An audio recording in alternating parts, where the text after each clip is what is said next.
The locked door. In a Vermont winter, fire should have meant warmth. But that night, it meant death. Daniel Carter had served his country, buried his wife, and chosen a quiet life in the mountains. He thought his days of war were behind him. But as snow fell over Silver Pines, he and his German Shepherd canine partner stumbled on a scene that would reignite every instinct he thought he'd left in the battlefield. A cabin in flames. A door padlocked from the outside, and from within, the broken plea of a child. "Please, save my brother." That rescue should have ended with relief. Instead, it pulled Daniel and Aries into the heart of a nightmare woven by one of the most powerful men in America. Insurance fraud, a missing mother, and an empire built on silence. Through it all, Aries remembered. His nose tracing perfume through ash, his growl unmasking liars, his loyalty piecing together what human hands had tried to destroy. The question was no longer who lit the fire. It was who wanted a family erased. The night was the kind that pressed against the windows like a held breath. Silver Pines County, tucked into the northern spine of America, lay wrapped in a silence only winter storms could summon. Snow blanketed the road in uneven sheets, glistening beneath the patrol SUV's headlights, and the trees along either side leaned under the weight of white, their branches brittle, threatening to snap at the faintest wind. Inside the cruiser, the heater hummed low, but could not chase away the chill that lived in Officer Daniel Carter's bones. His gloved hands rested on the steering wheel, steady, deliberate. He had driven this stretch of road countless times, yet each pass reminded him how far away he was from the world he once knew, a world filled with laughter that had been silenced too soon.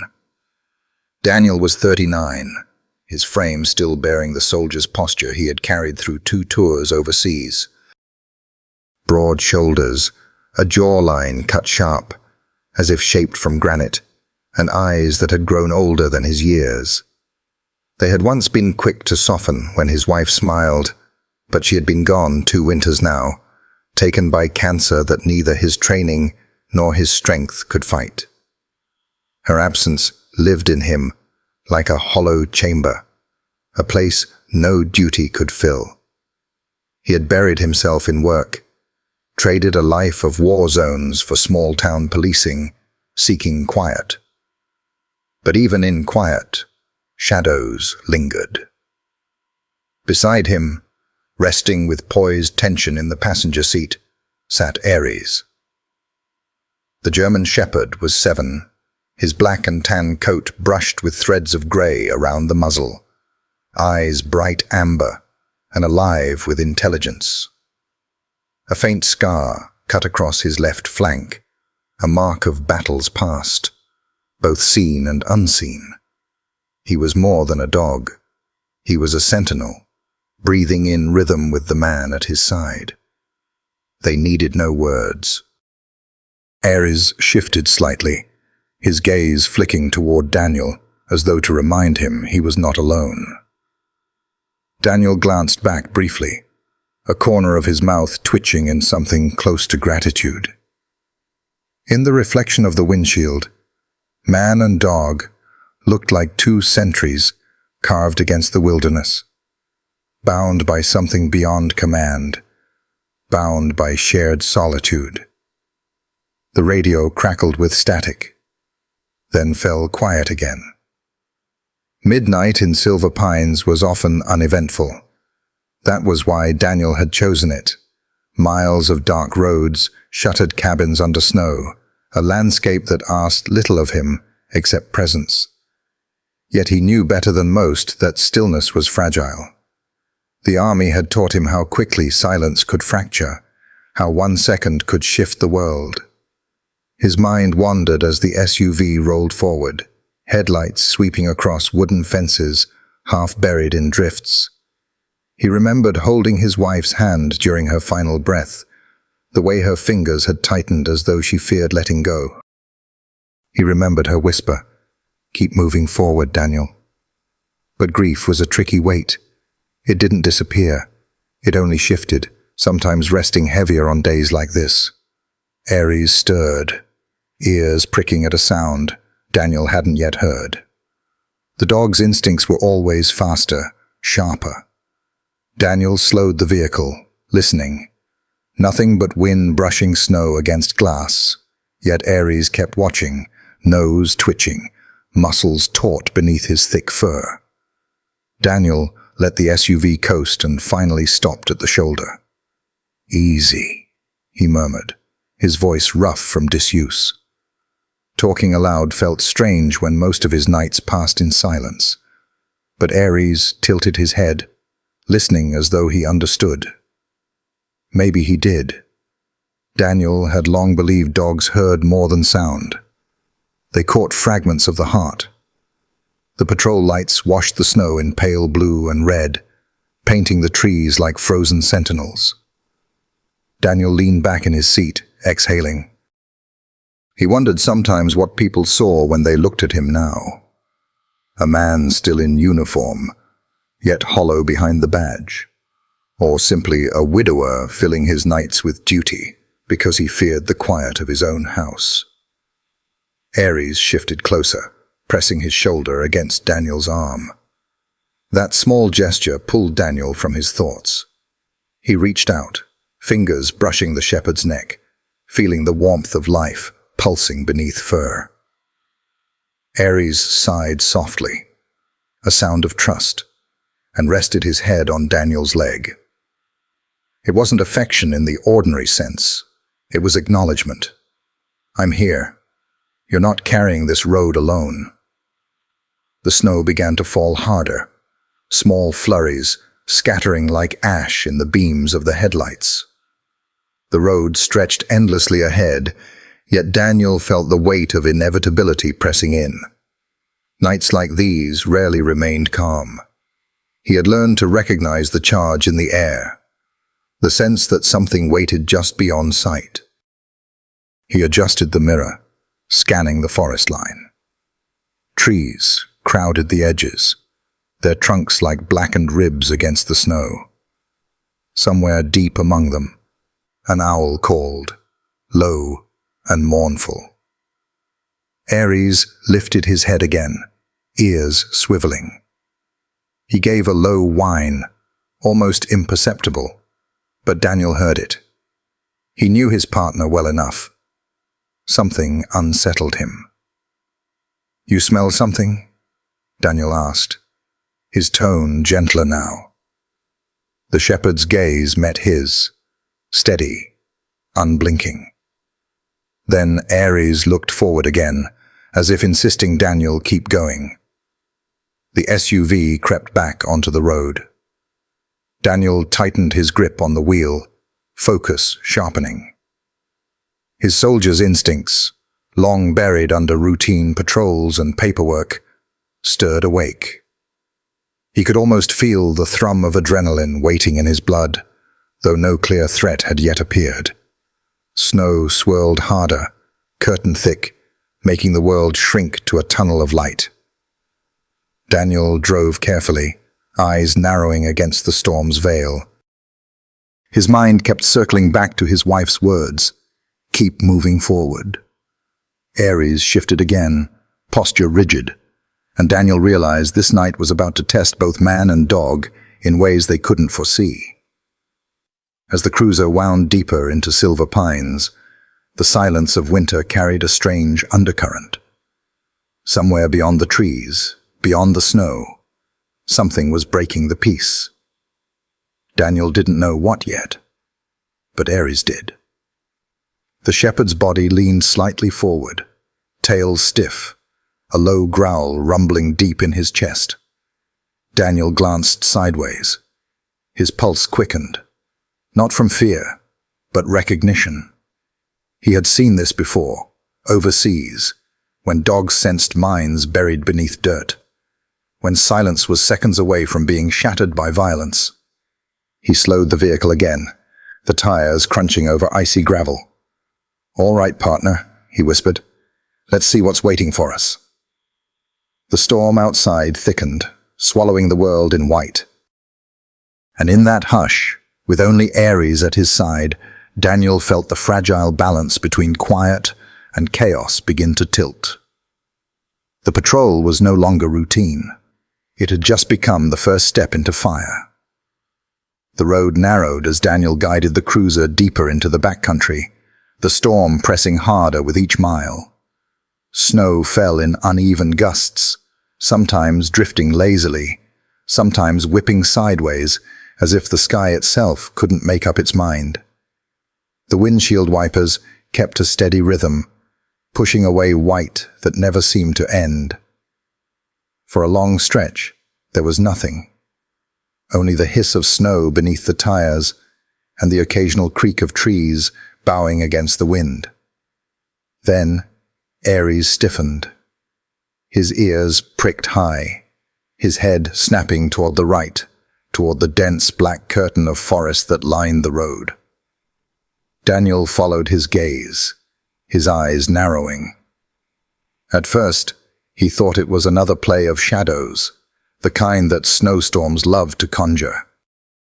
But then he saw it, faint, curling upward beyond the treetops, not the shifting gray of snowfall, but a darker column, stretching into the night like a scar. Smoke. Daniel's foot eased off the gas. The cruiser slowed, headlights sweeping across skeletal birches and evergreens thick with frost. His pulse ticked faster. Smoke this far out, in the dead of night, during a storm. It didn't belong. And in his gut, the soldier in him stirred awake. He knew the language of smoke. It wasn't just sight. It was scent. It was movement. It was memory. In Afghanistan, he'd smelled it clinging to sand, tasted it on his tongue after a detonation. Smoke was never just smoke. It was a signal. Ares growled low, the sound vibrating from deep in his chest. His body leaned toward the passenger side window, nose twitching, amber eyes locked on the distant tree line. The dog's instincts had saved Daniel more than once, both on foreign soil and here in the quieter wars of small-town America. He trusted it implicitly. "Yeah," Daniel muttered, his voice a rasp in the cab. "I see it too." He pulled the cruiser onto the shoulder, crunching over hard-packed snow. The engine idled in a steady hum as he leaned forward, scanning the horizon. The smoke swirled higher now, catching an orange undertone that made his stomach knot. Not chimney smoke, not a harmless fire. Something was burning, and it was burning hot. He killed the headlights. For a moment, darkness swallowed them whole. The only light came from the faint glow in the distance, flickering through the veil of trees. The world outside was silent, oppressive, the kind of quiet that pressed against the skin like a weight. Daniel's breath fogged the inside of the windshield, his gloved fingers tightening on the steering wheel. Ares let out a short bark, sharp and urgent. Daniel's decision was instant. He turned the key, killing the engine. The silence afterward was deafening. "All right, boy," he said quietly. "Now let's take a look." He opened the door, and the cold rushed in like a living thing. The air bit his face, stung his lungs. Snow crunched beneath his boots as he stepped out, his flashlight in one hand, the other resting near the grip of his sidearm. Not because he expected to use it, but because old habits had sharp edges. Ares leapt out after him, landing lightly despite the depth of snow. His body was tense, his head low, every sense alive. He sniffed the air, the fur along his spine bristling. Then, without waiting for command, he padded forward toward the tree line. "Easy," Daniel whispered, following. But Ares wasn't reckless. His movements were purposeful, controlled. He paused every few feet, ears swiveling, nose to the wind, waiting for Daniel to close the gap before moving on. It was the rhythm of trust, a dance they had repeated countless times. The forest swallowed them quickly. Branches clawed at Daniel's jacket, snow falling in sudden showers from the pines overhead. The beam of his flashlight carved narrow tunnels of visibility, illuminating drifts, broken branches, the skeletal shadows of birches. The deeper they went, the more Daniel felt the hush of the forest change. It wasn't just quiet now. It was expectant. Through the snow, the glow brightened, faint at first, then undeniable. Orange licked the horizon between trunks, dancing shadows across white ground. The acrid tang of smoke reached Daniel's nose, sharp enough to sting. He pulled the scarf tighter across his mouth, eyes narrowing. This wasn't the earthy burn of wood in a fireplace. This was harsher, chemical. Something fueled it. His soldier's instincts surged, sharpening every nerve. He scanned the trees, half expecting movement, half waiting for the whistle of danger. The memory of war lingered in his body, ghosts of patrols in desert towns where smoke meant ambush. He shook it off, forcing himself to breathe, to anchor in the present. But the sensation remained. Something about this fire wasn't right. Ares stopped abruptly. His front paw lifted, body stiff as stone. His growl rolled low, vibrating in the still air. The sound sent a chill crawling up Daniel's spine. He raised the flashlight, sweeping it across the clearing ahead. There it was, a cabin, 2 stories tall, tucked back from the road, as though it wanted to be forgotten. Its log walls glistened with ice, but the eaves poured smoke in thick grey ribbons. No light shone from the windows. No movement stirred inside.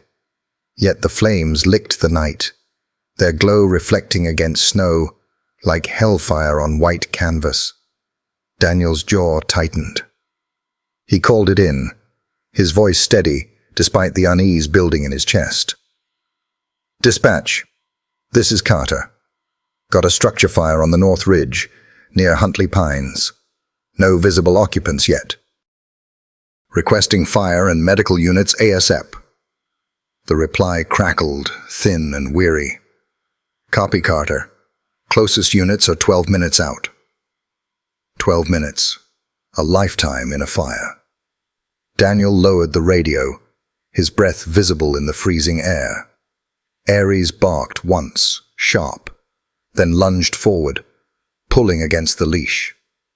Daniel tightened his grip. "Hold," he commanded softly. Ares froze, but his body quivered, his gaze fixed on the cabin like a compass. The snow around them glowed faintly from the firelight now, orange bleeding into white, transforming the forest into something surreal. Daniel stepped forward, boots sinking deep, every crunch echoing louder than it should. He could feel the heat pushing against the cold, waves of unnatural warmth seeping through the wind. Closer now, he saw the details. The porch sagged under layers of snow, but the front door was secured with a heavy chain and padlock. Smoke curled out from the cracks, rising into the storm. His gut twisted. A locked door. In a fire. He hadn't yet heard anything from inside, but instinct told him this was wrong. Too wrong. He edged closer, Ares at his side, the shepherd's growl, a steady reminder that danger lived here. Daniel's flashlight cut across the porch, catching the glint of iron, the shimmer of ice, the rising pulse of flames. Then, faint, buried under the crackle of fire, it came. A cough. Fragile. Human. Daniel froze, his breath catching. The sound came again, sharper this time, desperate. Then, through the roar of smoke, a voice barely above a whisper. "Help. My baby brother. Please." The words cut through him like a blade. His heart slammed into his ribs, and his soldier's instincts locked into place. This wasn't just a fire. This was a trap, and someone small, terrified, was still inside. Daniel's hand dropped to Ares's collar. The shepherd was already straining forward, ears sharp, body trembling with urgency. Daniel's voice was a whisper, but it carried weight. "We're going in." The snow swirled harder, wind whipping sparks into the night, as man and dog surged toward the fire. The fire was no longer distant glow. It was alive, snarling, bleeding orange through the cracks of the old log cabin. Smoke poured out in dark ribbons, twisting into the snowy sky, the kind of smoke that clung to your throat and warned that whatever was inside was being consumed piece by piece. Daniel Carter's boots crunched up the snow-buried porch, his breath sharp in the freezing air. The closer he came, the more his stomach twisted. His light cut across the door. Thick, scarred wood secured with a heavy padlock and a length of rusted chain. Locked from the outside. Ares pressed forward, growling low, his amber eyes burning with urgency. He clawed at the frozen boards beneath the doorframe, nails scraping wood, tail stiff with agitation. Daniel didn't need translation. The dog's body said it all. Someone's in there. Daniel pressed a gloved hand against the door. Heat radiated through the wood, searing even through leather. The metal of the lock gleamed faintly in the firelight, already warm to the touch. He pulled back, jaw tightening.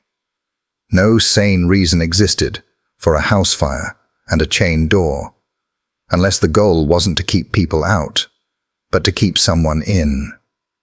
His radio hissed on his shoulder. Dispatch again. Voice faint through static. "Carter, fire units are rolling. 12 minutes. Do not engage until—" He reached up and cut it off. 12 minutes might as well be 12 lifetimes. That's when he heard it. At first, it was buried beneath the roar of the flames and the groan of timber under duress. A sharp, stuttering cough, small, fragile. His chest seized. Then, clear through the smoke and fire, a voice, thin, trembling, the voice of a child. "Help!" Daniel froze, his pulse hammering in his ears. Ares stiffened, ears swiveling, head cocked toward the sound. "Please, my baby brother." The words came like a knife, slicing straight through the storm, straight through Daniel's armor. For a fraction of a second, he wasn't on a porch in Silver Pines. He was somewhere else, kneeling in a war zone, hearing a child's voice break through rubble, pleading in the same fragile timbre.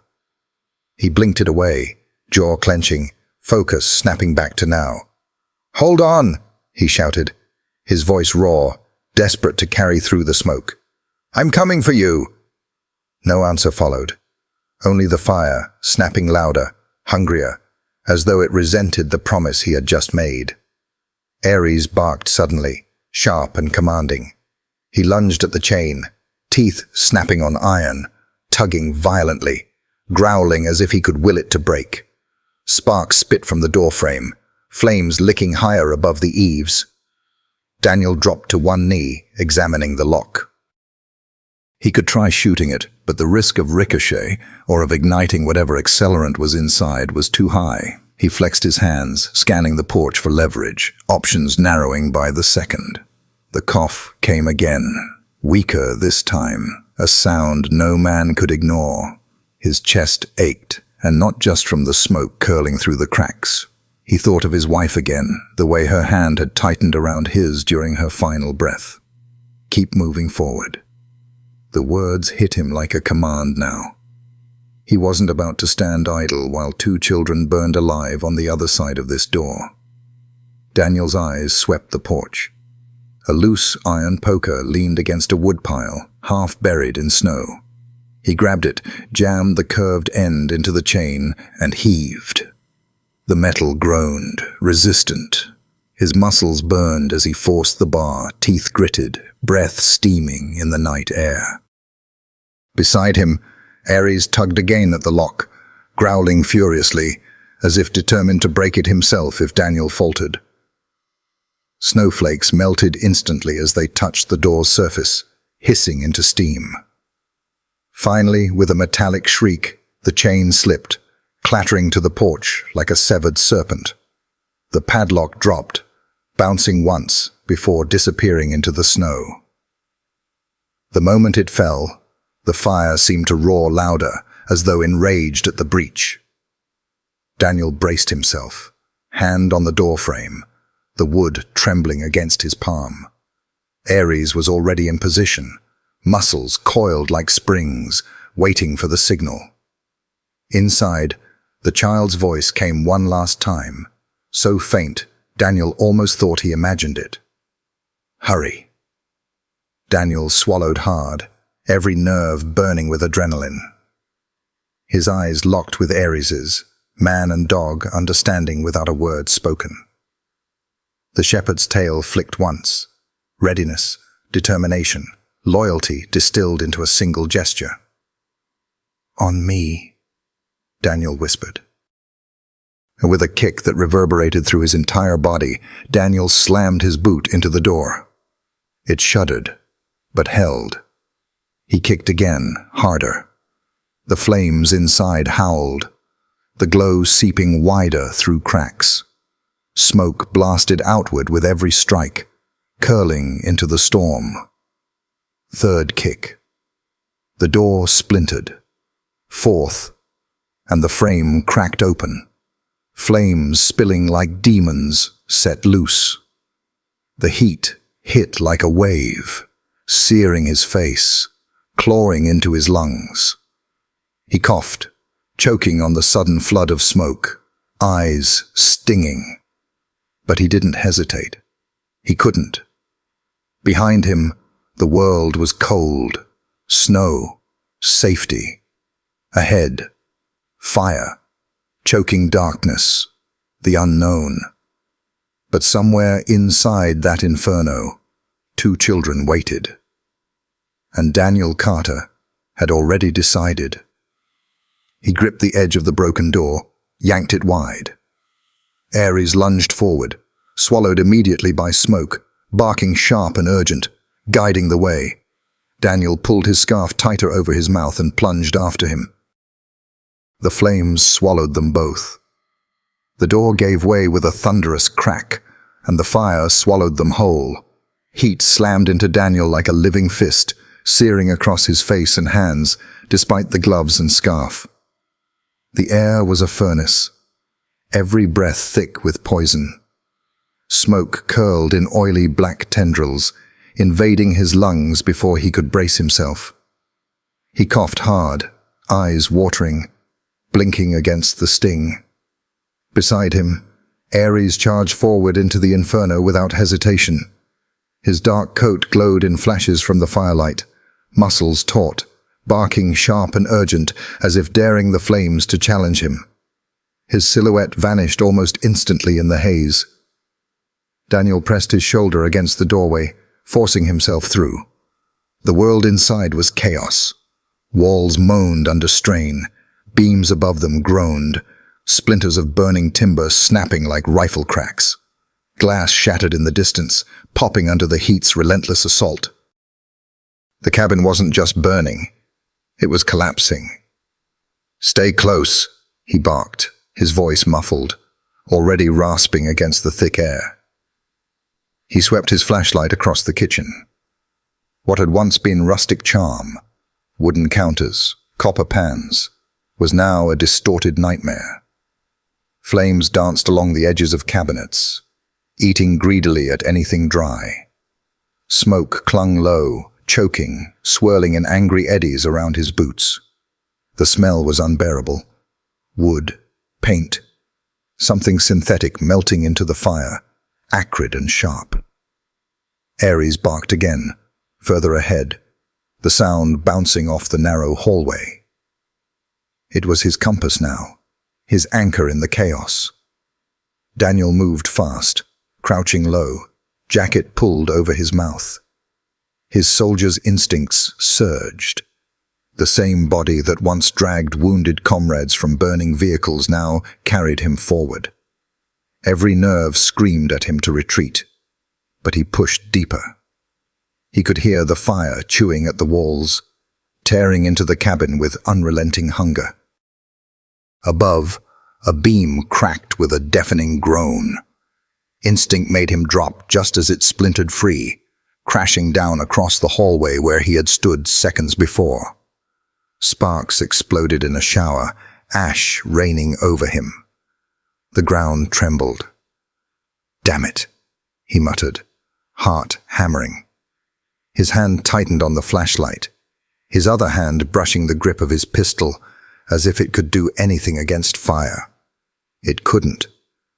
But the motion was reflex, grounding him, a soldier's way of facing threat. Ares reappeared through the smoke, bounding back toward him, then stopping abruptly, barking, then turning and running again toward the right corridor. Urgent. Daniel forced himself upright, coughing into the fabric pressed to his face, and followed. The hallway narrowed, smoke so dense now, it blurred everything into shifting shadows. He swept his light ahead, walls blistering, wallpaper peeling like old skin, floorboards glowing faintly red beneath the surface. He had to move fast. Another sound cut through, the faint, desperate cough he'd heard before. Childlike, fragile. His chest clenched. "I'm here," he shouted, voice raw. "Hold on." The coughing stopped. "No, no, no. Don't go quiet on me." He pressed harder, boots thudding against the scorched floor, following Ares's frantic barks. The dog's form disappeared into a side room. Daniel lunged after him, shouldering the half-hanging door aside.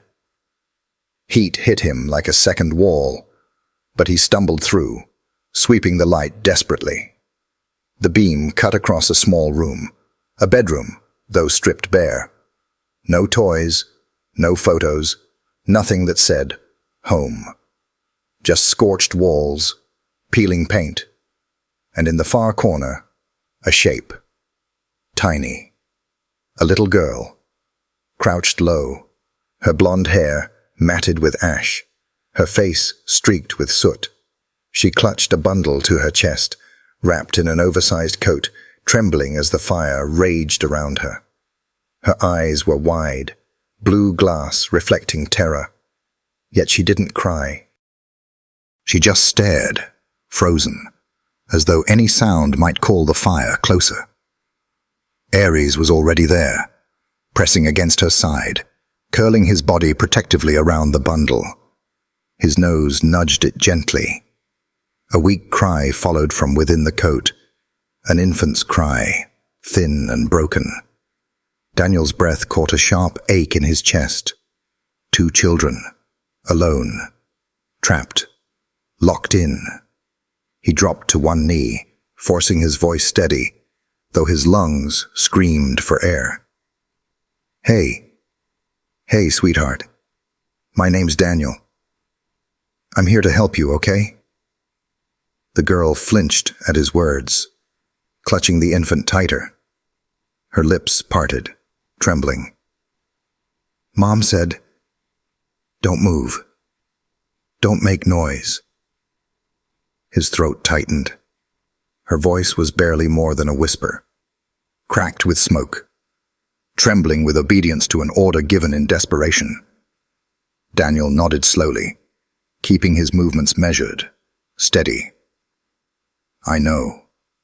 You did good. But now I need you to trust me. We have to get you out." Ares pressed his head under her arm, nudging the baby closer to her chest. His tail flicked once, low, reassuring. The girl's small hand reached unconsciously for his fur, fingers curling into the thick coat. Daniel pulled his jacket up over his nose again, glancing at the ceiling where flames crawled hungrily along the beams. He didn't have time. Every second was a gamble now. The building groaned, a scream of timber under strain. Sparks rained down in the corner. The baby coughed, a tiny, fragile sound muffled by cloth. The girl's tears finally broke free, streaking pale lines down her soot-covered cheeks. "He's cold," she whispered. Daniel's chest constricted. "I know. I'm going to carry you both. Hold on tight." He reached forward, arms out. She hesitated, fear in her eyes, then looked down at Ares. The dog pressed closer, a steady presence, amber eyes locked on hers. And in that silent exchange, something shifted. The girl's grip loosened, just enough. She let Daniel lift her, the baby cradled securely between them, her small arms wrapping around his neck. The room cracked, walls shuddering under the fire's fury. Daniel stood, the weight of both children pressed to his chest, the heat pressing from every side. He looked once at Ares, who was already at the door, barking sharply, ready to lead. The fire screamed behind them, beams groaning like bones breaking. Glass shattered overhead, raining sparks. The cabin was dying, collapsing into itself. And they were still inside. Daniel pulled the girl closer, shielding the infant with his body, his every step deliberate, every breath burning.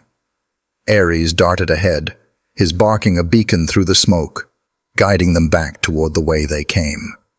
The exit wasn't far, but in fire, even a few feet could be forever. Daniel's jaw tightened, his soldier's voice echoing in his head, steady, unrelenting.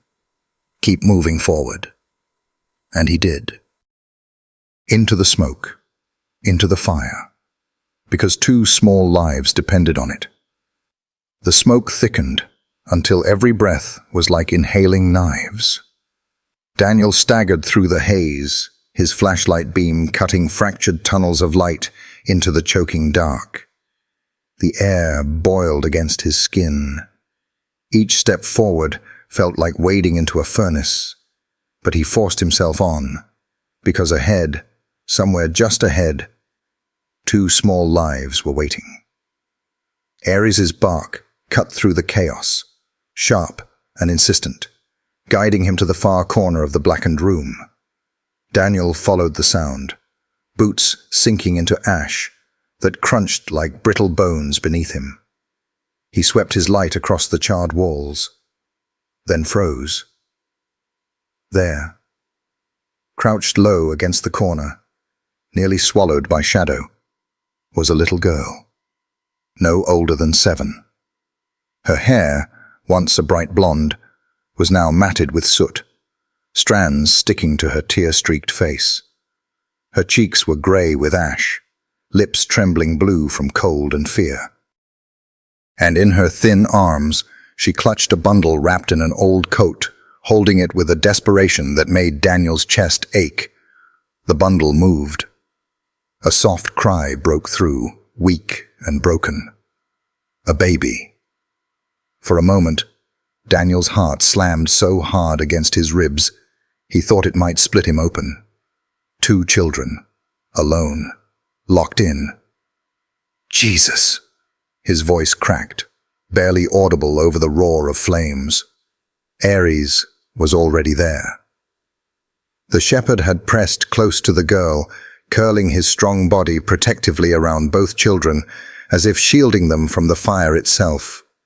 His muzzle dipped toward the bundle, nudging it gently, careful and tender, in a way no human could have taught him. The infant's weak cry shifted, settling under the warmth of the dog's breath. The girl's eyes, wide and terrified, flicked upward. She didn't move, didn't speak. But Daniel saw it. The slightest shift in her shoulders, the faintest loosening of fear, when she felt the dog's weight pressed against her. She trusted him. Aries. Not Daniel.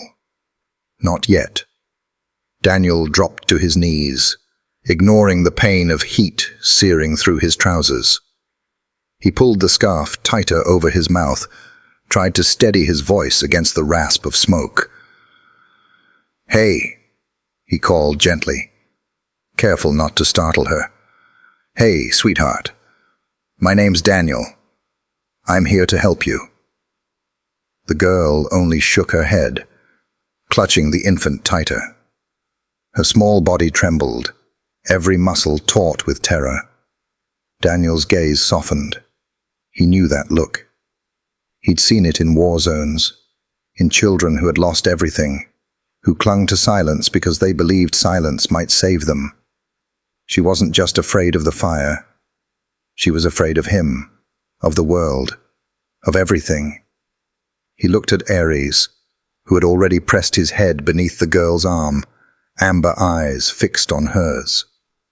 The shepherd gave a low whine, steady and calm. The girl's lips parted, and her small hand moved instinctively, fingers tangling in the thick fur at his neck. Her breathing hitched but steadied. Daniel felt the shift.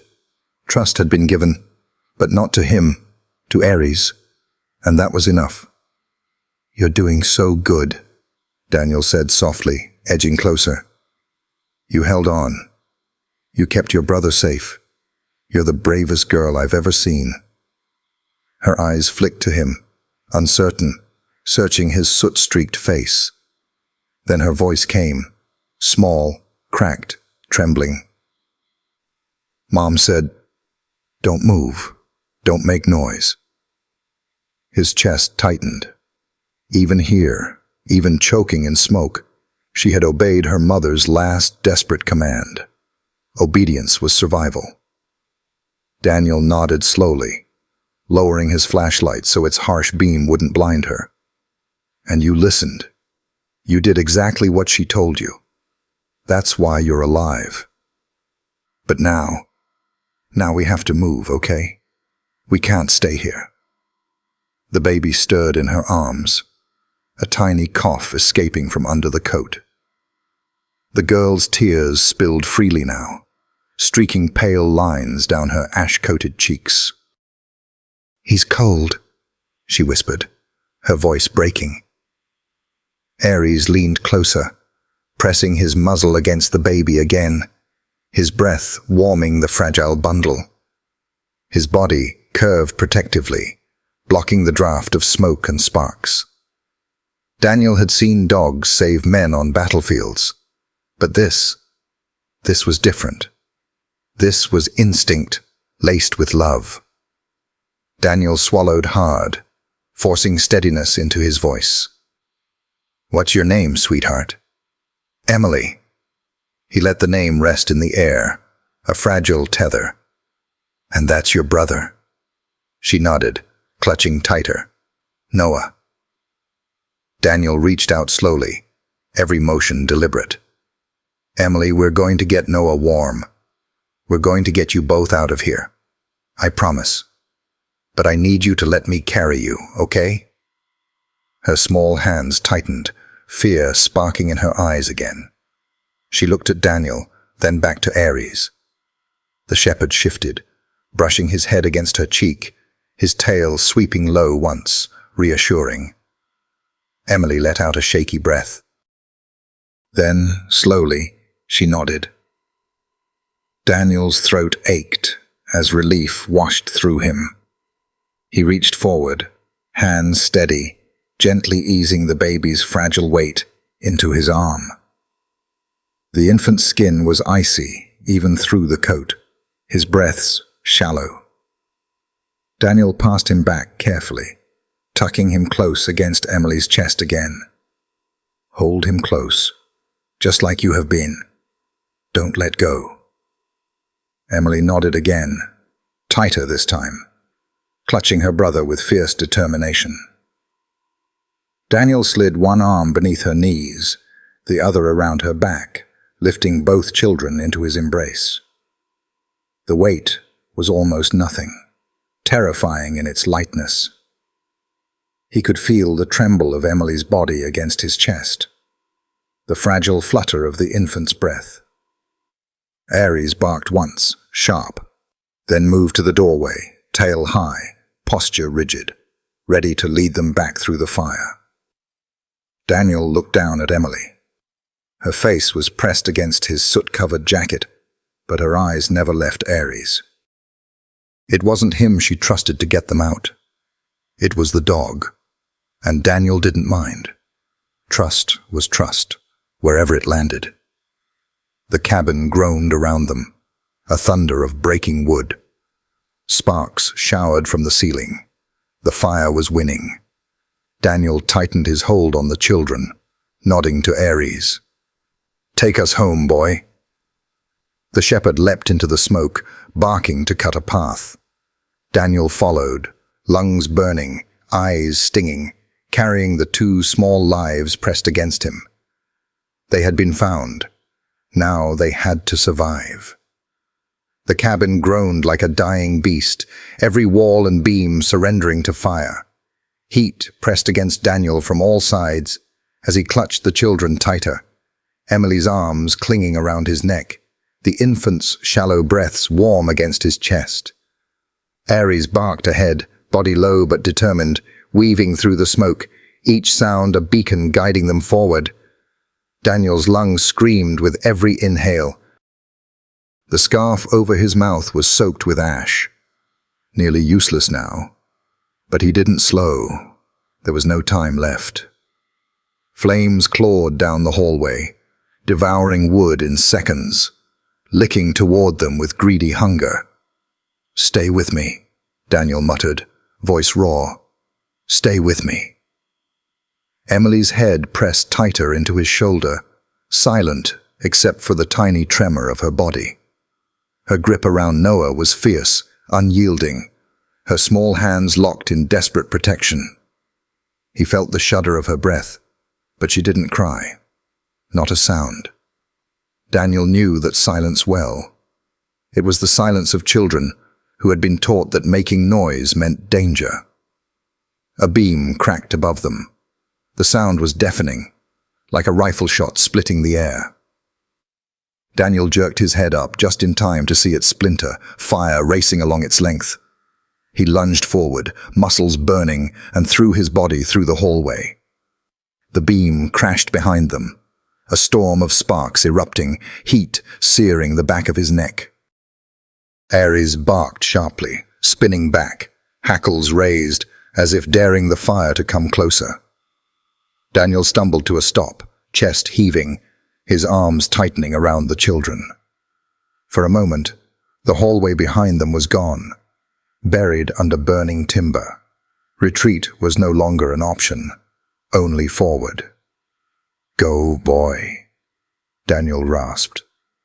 Aries turned and charged toward the far end of the hall. The dog's paws hit the boards with precision, dodging patches where flames chewed through the floor. Daniel followed, every step jarring, every breath tasting of smoke and iron. The side door loomed ahead, already blistering, its frame glowing red-hot. Daniel dropped his shoulder and kicked. Once, twice. On the third blow, the lock gave way, and the door burst outward. Cold night air rushed in like salvation. Snow swirled in, colliding with the heat in violent bursts of steam. Daniel stumbled into it, lungs desperate, coughing hard as the fire's grip loosened. He fell to his knees in the snow, cradling the children against him. Emily's face pressed into his coat, Noah still wrapped tight in the tattered jacket. The baby gave a weak cry, then coughed. But the sound was life. It was survival. Daniel lowered his head, forehead nearly touching the snow, letting the icy sting ground him. His chest heaved, sweat freezing instantly against his skin. Ares bounded out a second later, shaking ash from his coat, then circled back to press close against the children, his warmth and weight a barrier between them and the storm.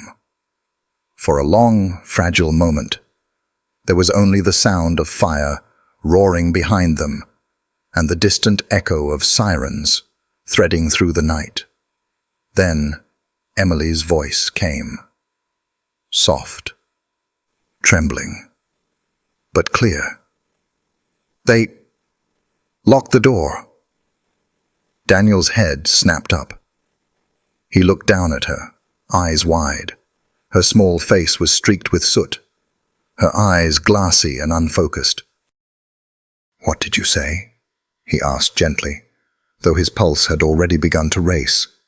She swallowed hard, clinging to Noah. "They wanted us dead." The words cut colder than the snow beneath him. They settled into the night with a weight heavier than ash. This hadn't been an accident. It hadn't been a tragedy of bad wiring or a stove left burning. Someone had locked 2 children inside a cabin and set it ablaze. Daniel's jaw clenched until it hurt. He pulled the children closer, his arms instinctively tightening as though his body alone could shield them from whoever they were. Ares growled low, ears flat, gaze fixed back at the burning house. His entire frame was rigid, tail stiff, as though he too understood the revelation that had just been spoken. The fire roared higher, flames consuming the roof, sparks scattering into the night sky like shattered stars. Daniel stared at it, anger sparking beneath the exhaustion. He'd seen cruelty in war, but this was different. This was deliberate, calculated, done to children. Emily's small body trembled against him, but her voice whispered again, almost inaudible. "They said, if we made noise, they'd hear us." Daniel's chest ached. He pressed his forehead briefly against hers, his voice steady despite the storm inside him. "You don't have to be quiet anymore. You're safe now. Do you hear me? You're safe." Her wide blue eyes lifted to his, and then, for the first time, they flicked not to Ares, but to him. For just a heartbeat, trust extended beyond the shepherd. Daniel felt it like a spark of light in the darkness. The sirens grew louder, closer. The reflection of red and blue flickered faintly against the snow. Backup was coming, but 12 minutes too late. If they had waited, the children would be gone. Daniel stood, gathering the children against his chest again. His legs trembled, his lungs burned, but he held them with unyielding strength. Ares pressed close at his side, his body brushing against Daniel's knee, a silent reassurance. Together, man and dog turned away from the inferno and stepped into the storm. But the words Emily had spoken clung to him, echoing louder than the fire, louder than the sirens, louder than the storm itself. They wanted us dead. And Daniel Carter knew this night wasn't ending with survival. It was just beginning with a question. Who had tried to kill 2 children in the middle of Silver Pines? The emergency wing of Silver Pines Regional Hospital buzzed with the muted chaos of a late winter night. Fluorescent lights hummed overhead, casting sterile white against linoleum floors polished to a dull shine. The air carried that familiar tang, antiseptic, latex, and the faint metallic trace of blood that never fully left places like this. Daniel Carter sat slumped in a rigid plastic chair just outside the pediatric wing, his body still trembling with leftover adrenaline. His uniform smelled of smoke and ash, his hair damp with melted snow. The cuff of his jacket was scorched, and the skin along his forearms stung where heat had licked through fabric. He should have been treated first. Instead, he had refused to leave the hallway until he knew the children were alive. Across the room, Through a narrow window, he could see them. Emily lay curled beneath a pale hospital blanket, her small frame swallowed by the bed, blonde hair now brushed but still tangled at the edges. Her eyes stared at nothing, wide and glassy, as though fixed on a world no one else could see. She hadn't spoken again since the snow outside the cabin. She hadn't cried either. Just silence, heavy and unnatural in someone so young. Beside her, in a heated cot, Noah slept. Clean linens wrapped him tightly, and a faint plastic tube delivered oxygen near his nose. His tiny chest rose and fell with shallow but steady breaths. The nurses had murmured that he was stable. That word, stable, had nearly undone Daniel. It meant he had lived. Aries sat at Daniel's feet, posture rigid, muscles tense beneath his black and tan coat. His ears swiveled constantly, his gaze locked on the double doors that separated them from the pediatric ward. The dog hadn't moved much since they arrived, as though his body had decided this hallway was his new post. A sentinel for two children who had already survived the unthinkable. Daniel reached down, brushing his fingers through the thick fur along Aries' neck. The shepherd leaned into the touch only slightly, before resettling his gaze forward, always on guard. "You did good, boy," Daniel whispered, his voice low and raw. The words caught in his throat. "Better than me." The memory of fire clawed at him, smoke still burning his lungs hours later. He saw Emily's soot-streaked face, the way she clutched her brother, the way her eyes had looked past him to the dog, trusting Aries when she couldn't trust a man she didn't know. And then her words, fragile, trembling. They wanted us dead. They haunted him louder than the fire itself. A nurse walked by, chart in hand, her shoes squeaking against the floor. She glanced at Daniel, offering a polite but weary smile. He gave a nod, nothing more. He didn't have space for words. He leaned back, exhaling slowly, the chair creaking under his weight. Exhaustion pressed into every muscle, heavy as lead. He had been here before, after firefights overseas, when the dust settled and he sat in silence, counting breaths just to remind himself he was alive. But this felt different. The children weren't soldiers. They weren't collateral in a war. They were innocent, and someone had chosen to burn them alive. The thought made his jaw tighten until it ached. Through the glass, he saw a nurse adjust Emily's blanket, tucking it higher beneath her chin. Emily didn't flinch, didn't resist, but her eyes remained wide open, fixed somewhere far away. Daniel felt something twist in his chest. He had seen that stare before, the stare of those who had witnessed too much and lost the words to describe it. Aries let out a low whine, drawing Daniel's attention back down. The dog's ears were pricked high, his gaze snapping toward the main entrance at the far end of the hall. Daniel followed the look. Automatic doors hissed open, letting in a gust of winter air. For a moment, his muscles coiled, instinct ready. But it was only a doctor arriving for the night shift, stomping snow from his boots. Still, Aries didn't relax. Daniel stroked the dog's neck again, grounding both of them. "We'll stay here," he muttered. "As long as it takes." Silence settled over the hallway once more, broken only by the distant beep of monitors and the rolling wheels of a cart. Daniel closed his eyes briefly, just to rest them. Images replayed regardless. The crack of collapsing beams, Emily's whisper in the snow, the sight of two children pulled from fire that had been meant to erase them. He had sworn to himself after his wife's death that he wouldn't let anyone rely on him again. Promises were fragile. He broke too easily.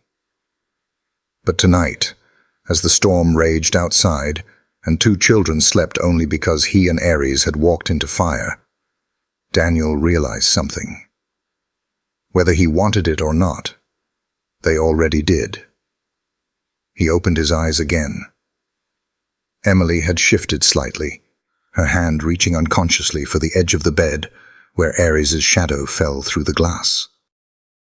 Even in her silence, even in her sleep, she reached for him. The dog who had shielded her brother with his body, who had stepped into the fire without hesitation. Daniel's throat ached as he whispered into the stillness. "She trusts you, partner. Now it's on us not to let her down." Ares gave no reply, only the steady, unyielding focus of a guardian who understood without words.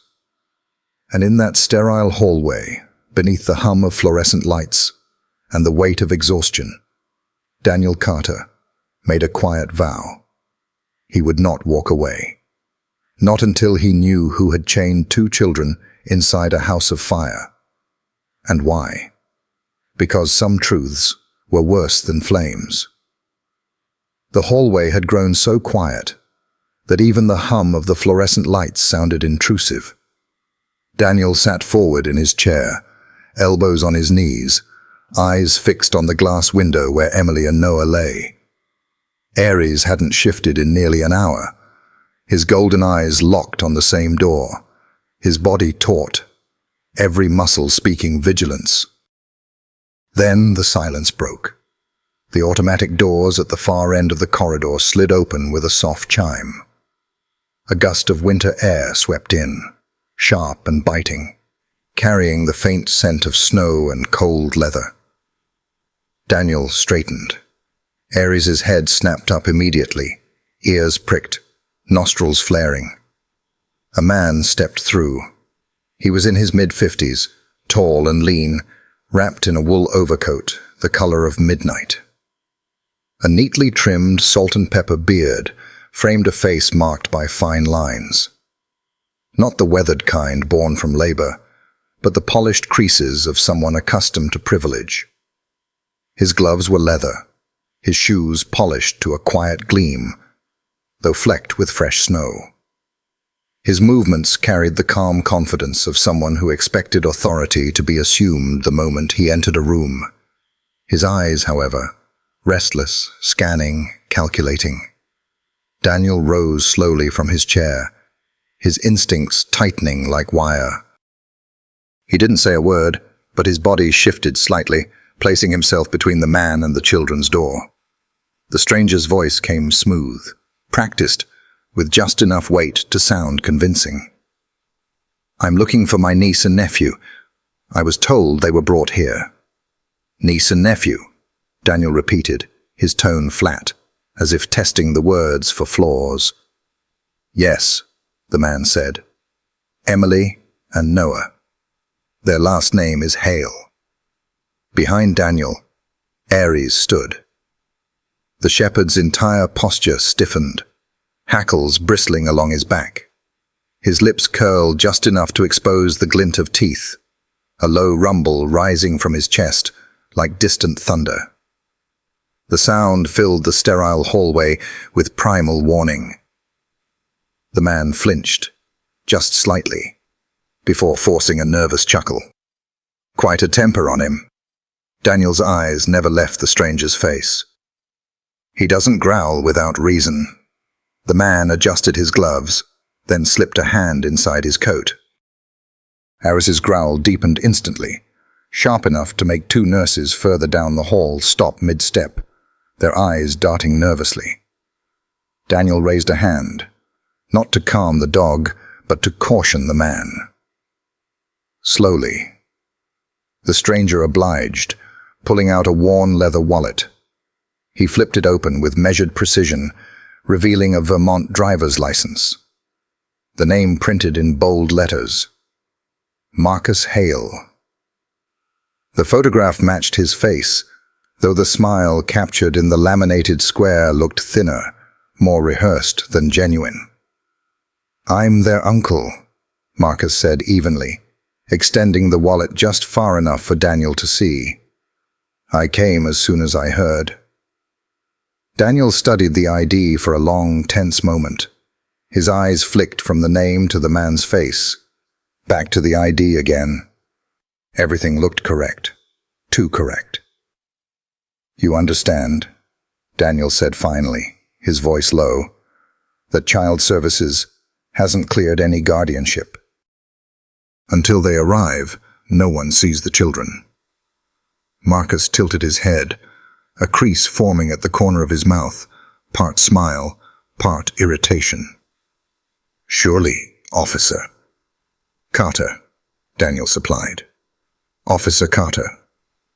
The man's tone softened, deliberate.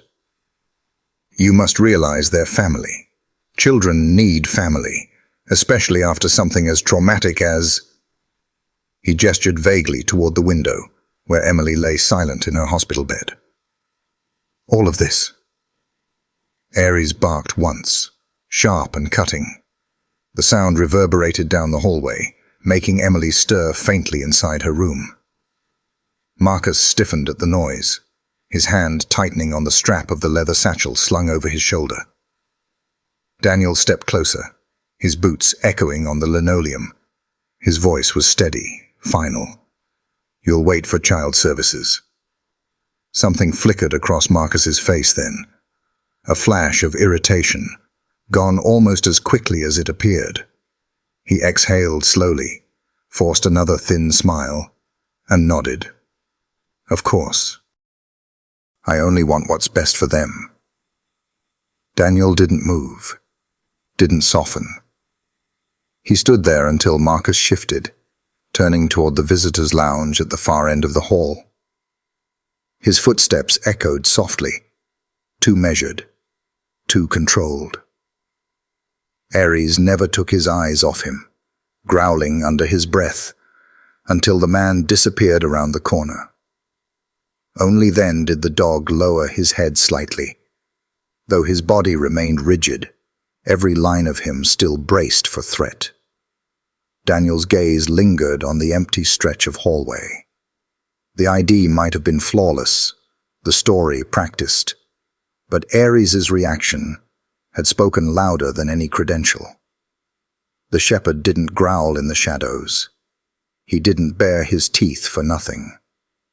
Daniel crouched beside him, brushing a hand across the thick fur at his neck.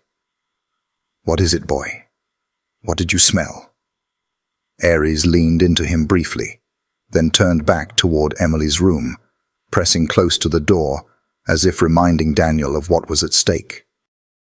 Daniel looked through the glass again, watching the fragile rise and fall of Noah's chest, the hollow stare of Emily's wide blue eyes.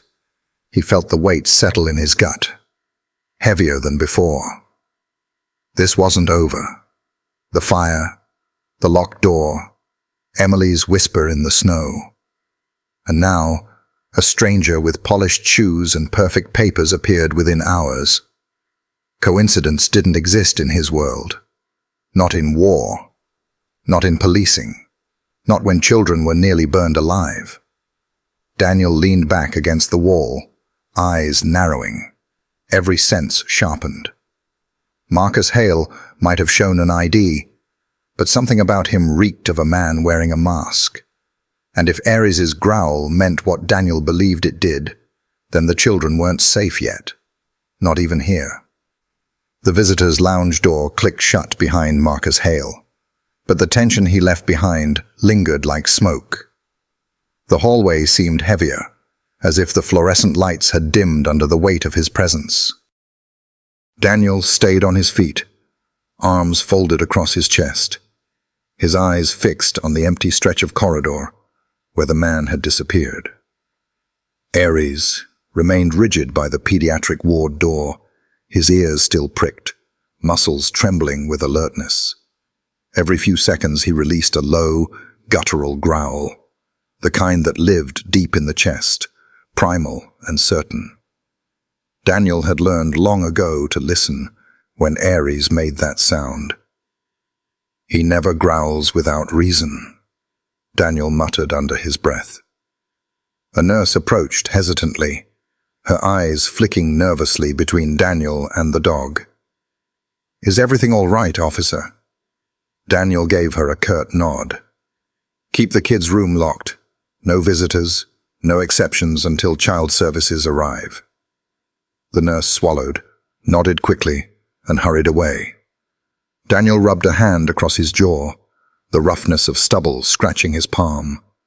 He felt the fatigue pressing into his bones, but suspicion burned through it, sharp and electric. Marcus Hale. The name, the ID, the story, it all sat too neatly in place, and Ares had reacted as if he'd smelled rot beneath polished clothes. He needed confirmation. "Come on," Daniel murmured, snapping his fingers lightly. Ares padded after him, nails clicking softly against the tile. They moved down the corridor toward the small security office, tucked behind the emergency ward. The security guard on duty was a young man with tired eyes and a soda can sweating on the desk beside him. He looked up sharply when Daniel entered, instinctively straightening. "Officer Carter." "I need footage from 10 minutes ago," Daniel said, his voice low, firm. "Main entrance. The visitor just checked in. Claims he's family. I want a copy of his arrival." The guard hesitated, sensing the gravity beneath Daniel's tone. "Yes, sir. Just give me a sec." He tapped quickly at the keyboard, the monitor flickering with grainy black and white images from the hospital's cameras. Hallways, stairwells, the snowy parking lot outside. Finally, the feed from the main entrance filled the screen.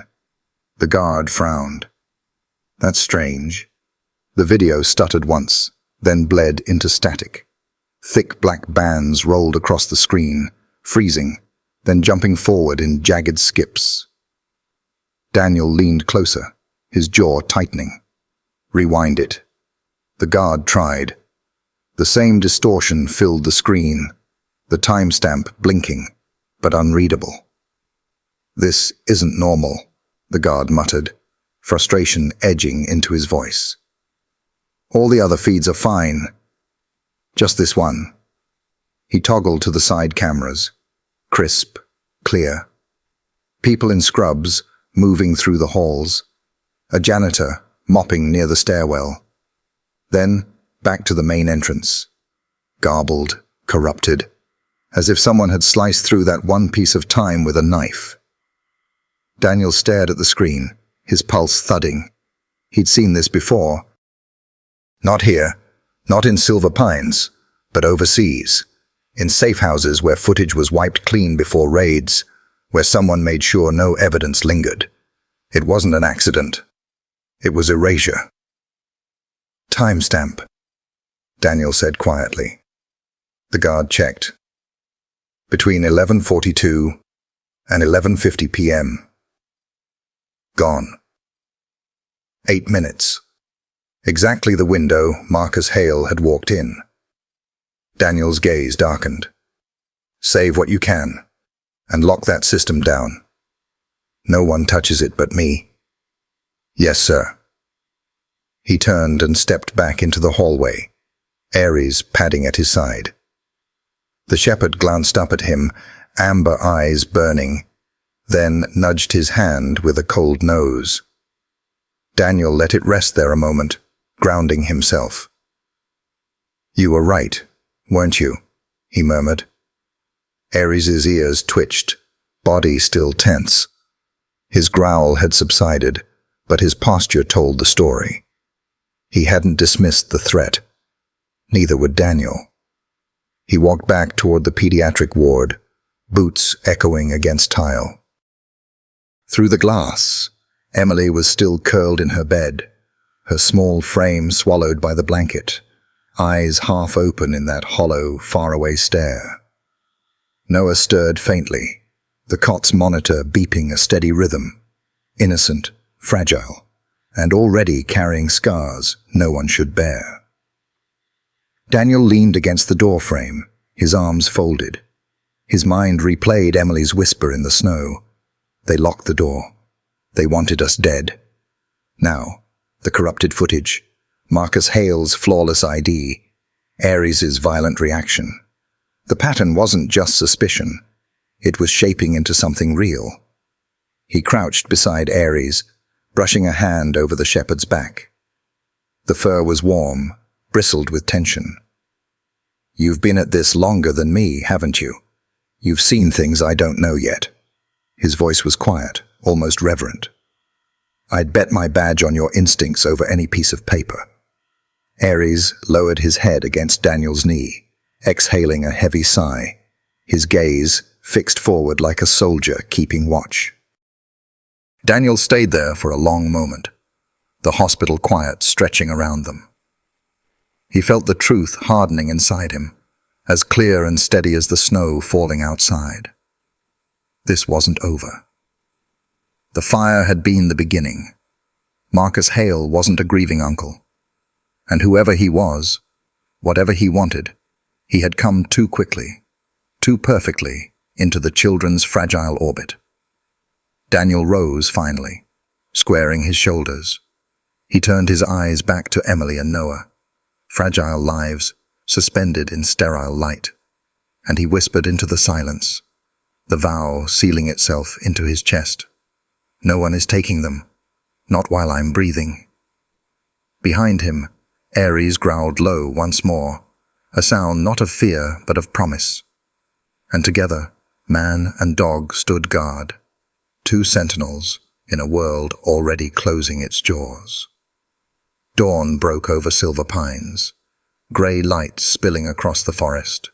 Snow weighed heavily on branches, but where the cabin once stood, the silence was not peace. It was the aftermath. Daniel Carter stepped from his SUV, breath clouding in the bitter air. Beside him, Ares leapt down, every step measured, as if the shepherd understood. This was not just a fire scene, it was a grave. The cabin was a skeleton now. Charred beams jutted like broken ribs, ash streaked the snow, and the air stung with the sharp bite of accelerant. Daniel had smelled it before, in war zones, in arson cases.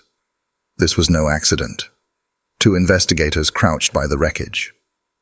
Sergeant Ellen Maddox, a veteran with 30 years in the field, barely looked up as she said, "Accelerant patterns, multiple ignition points. This was designed." Smoke detectors, she added, had been removed before the fire, not melted, taken down. Daniel's jaw tightened. So, no alarm, no chance. Instincts in Ash Ares moved carefully, nose sweeping low. Near a beam, he froze, hackles raised, a low growl rumbling. Daniel knelt and caught it too. Not smoke, not fuel. Something floral. Perfume. He'd smelled it on Emily's hospital gown. Moments later, the shepherd pawed at debris again. Daniel brushed aside ash and lifted something small from the soot. A silver earring, pearl set in polished metal. Too delicate for children. Too intact to be discarded by choice. Ellen studied the evidence bag. "That doesn't belong to the kids." "No," Daniel said quietly. "It belonged to someone else. Someone here before the fire." Ares sat rigid, staring at the spot where it had been found. His instincts were clear. Whoever left this mattered. The message. Inside the warped remains of the kitchen, Daniel forced open the refrigerator. Amid ruined scraps, one half-burned paper clung stubbornly to its shape. He pulled it free, soot crumbling in his gloves. Jagged handwriting cut through the smoke stains. "No one is meant to survive." Daniel froze. His breath caught, as if the forest itself had gone silent. It wasn't insurance fraud or convenience. It was murder, written in ink. He sealed the note into a bag. Ellen read it, lips pressed thin. This wasn't about property. It was about people. Daniel's voice was flat. Murder. Ashes and proof. The ruins whispered under drifting snow, beams jutting like ribs into the pale sky. Emily's frightened words returned. They locked the door. They wanted us dead. She had been right. Smoke alarm stripped. Accelerant poured. A note that all but signed its author's intent, and delicate traces.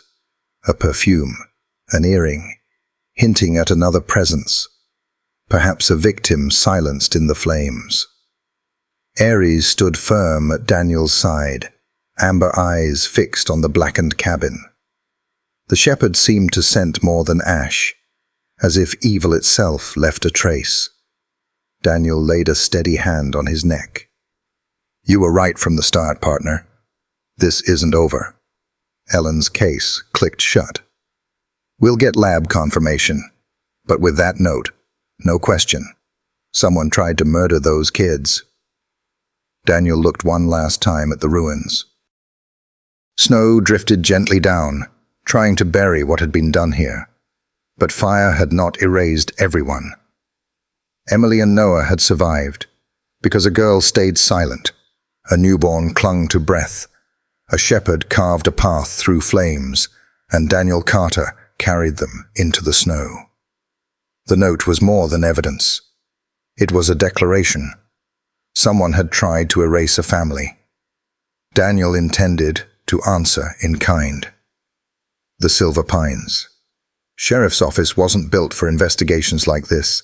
Scuffed linoleum, humming lights, old coffee in the air. But that morning, it was Daniel Carter's war room. Reports lay scattered across his desk. Smoke still clung to his jacket. On his monitor, a name glowed cold. Victor Hale, billionaire, founder of Hale Tech. Surveillance, home security, defense contracts turned into consumer tech. A man who built his empire on safety, while a cabin under his name had been stripped of alarms and soaked in accelerant. Hale's alibi was polished, photographed in New York the night of the fire, smiling beside senators. Too polished. Daniel knew men like Hale, alibis built from wealth, not truth. He scribbled notes, arrows, crisscrossing dates and names. One name circled twice. Amelia Hale, formerly Amelia Hart, K9 handler. Commendations. Then a sudden resignation. A marriage into Hale's empire. And then disappearance. No recent records, no public trace.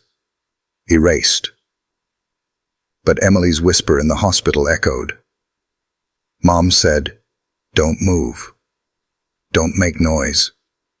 Amelia had been alive enough to protect her children. Daniel's chest tightened. If Amelia had trained Ares, if she'd vanished as Hale Tech expanded, then the fire wasn't about property. It was about silencing her. He looked down at Ares, who pressed close against his arm. Daniel's voice was low, steady. You knew her. The shepherd's amber eyes gave no denial. Amelia wasn't gone. She was the key. And if she was alive, she was running out of time. In the dusty basement, Daniel pulled open a drawer marked K9 unit. Retired resigned. Papers yellowed with age. And then, her file. Amelia Hart.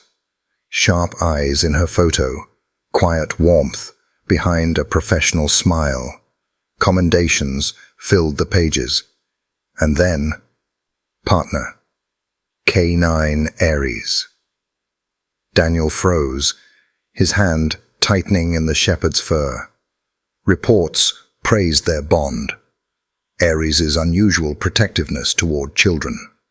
Until suddenly. Resignation. Effective immediately. Confidential closure. He flipped to the K9 transfer log. Ares. Recertified, transferred via private donation. No breeder, no donor listed. The date matched Amelia's vanishing from public life. They hadn't just reassigned him, they had taken him. And soon after, Amelia had married Victor Hale. Daniel exhaled sharply. This wasn't paperwork. It was theft. Aries had been stripped from Amelia, from her children. Yet the memory endured. Dogs remembered. He copied the resignation and transfer sheets, sealed them into evidence.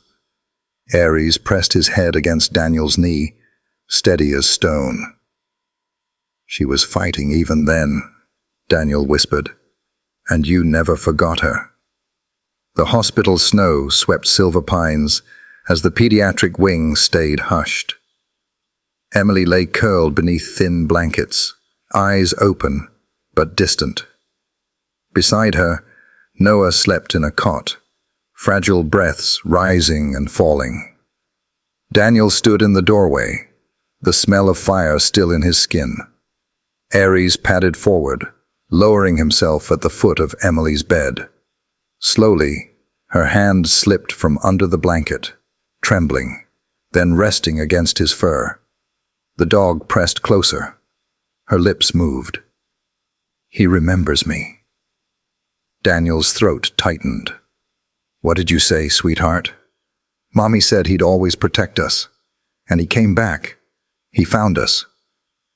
Daniel thought of the file, of Amelia's sudden resignation, of Aries's forced transfer. But this truth, spoken from a child, cut deeper than any document. This wasn't a coincidence. This was a reunion. Emily stroked Aries, whispering, before Mommy stopped smiling. Daniel swallowed hard, not pressing. Children carried truth in fragments. But fragments spoke volumes. The shepherd laid his head gently on the bed, eyes steady. Emily's fingers tangled in his fur as her breathing slowed. Daniel crouched beside her, laying his hand lightly over hers. You're right. He never forgot. And he never will. Emily finally closed her eyes, sleep pulling her under. Aries remained unmoving, a sentinel from another life. Daniel looked at him, the truth undeniable. This wasn't just a partner reassigned. It was family, and returned through fire. He whispered into the dim room. Words meant only for the dog. They thought they could erase her, erase you. But here you are, and now we'll finish what she started. Aries's amber eyes met his. Silent, unblinking certainty. Outside, snow blanketed the mountains. Inside, loyalty endured. And Daniel knew this was no longer an investigation. It was a hunt.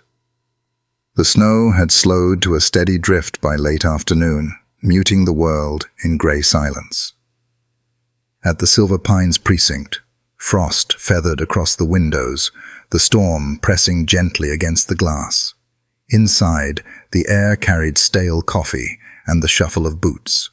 Detective Daniel Carter sat at his desk, case files spread open. The accelerant samples, the silver earring, the half-burned note. Evidence pointing toward a fire that wasn't an accident. But his mind was elsewhere, circling back to Emily's whisper in the hospital. He remembers me. Mommy said he'd always protect us. Beside his chair, Aries lay curled but alert, ears twitching. The shepherd had been restless all morning, as if waiting for something Daniel couldn't yet see. The precinct door opened with a groan. Daniel looked up. An elderly woman stepped inside, wrapped in a faded coat and mismatched gloves. She didn't pause at the desk or ask for directions. Her eyes locked straight on him. When she reached his table, she set down a padded envelope. Her voice was low, rasped by age, but carrying a strange clarity. For whoever is protecting the children. Daniel's pulse kicked. Who sent you? She only shook her head. Doesn't matter. Only that it gets to you. Her gaze flicked once to Ares, softening for the briefest second. Recognition, maybe sorrow. Then she turned and left. By the time Daniel reached the threshold, the street outside was empty, her footprints already vanishing into snow. Back at the desk, Ares stood over the envelope, tense. Daniel opened it. Inside lay a single black flash drive. No markings, no label. He fetched a secure laptop, one disconnected from the precinct network. Inserting the drive, he found a lone file, audio 01.mp3. The speakers hissed, then a woman's voice filled the room. "If you're hearing this," she said, weary but steady, "then something has happened to me." Daniel froze. Amelia Hale. "I met Victor 5 years ago. Everyone told me I was lucky, wealth, brilliance, stability. But behind closed doors, he spoke of people as assets to erase, obstacles to clear. He forged documents, insurance, wills, property transfers. He asked me to sign papers that weren't business. They were death warrants." Her breath hitched, a muffled sob. "I refused. That's when he took the children. He said the country house was safer. But I knew he was isolating them. He increased his insurance weeks before the fire. He thinks money hides everything. If I vanish, if the fire wasn't an accident, don't let him bury the truth." The recording wavered, then softened. "I did this not for me, but for them, for Emily, for Noah. If I don't return, tell them I loved them. Every day, every breath. Tell them their mother fought to the end." A pause. Then one final line, carved steady for the future. "If I vanish, trust Ares. He remembers." Silence. Daniel sat motionless, her words vibrating in the quiet. Ares pressed close against his leg, amber eyes fixed on the laptop, as if the voice had reached into him too. "She left this for you," Daniel murmured, hand buried in the shepherd's fur. "She trusted you to carry it forward." Evidence had been stacking high. Accelerants, removed smoke detectors, the earring in ash. But this wasn't just evidence. It was testimony from the dead, a mother's voice breaking through erasure. Daniel sealed the flash drive into an evidence bag, labeling it with a steady hand.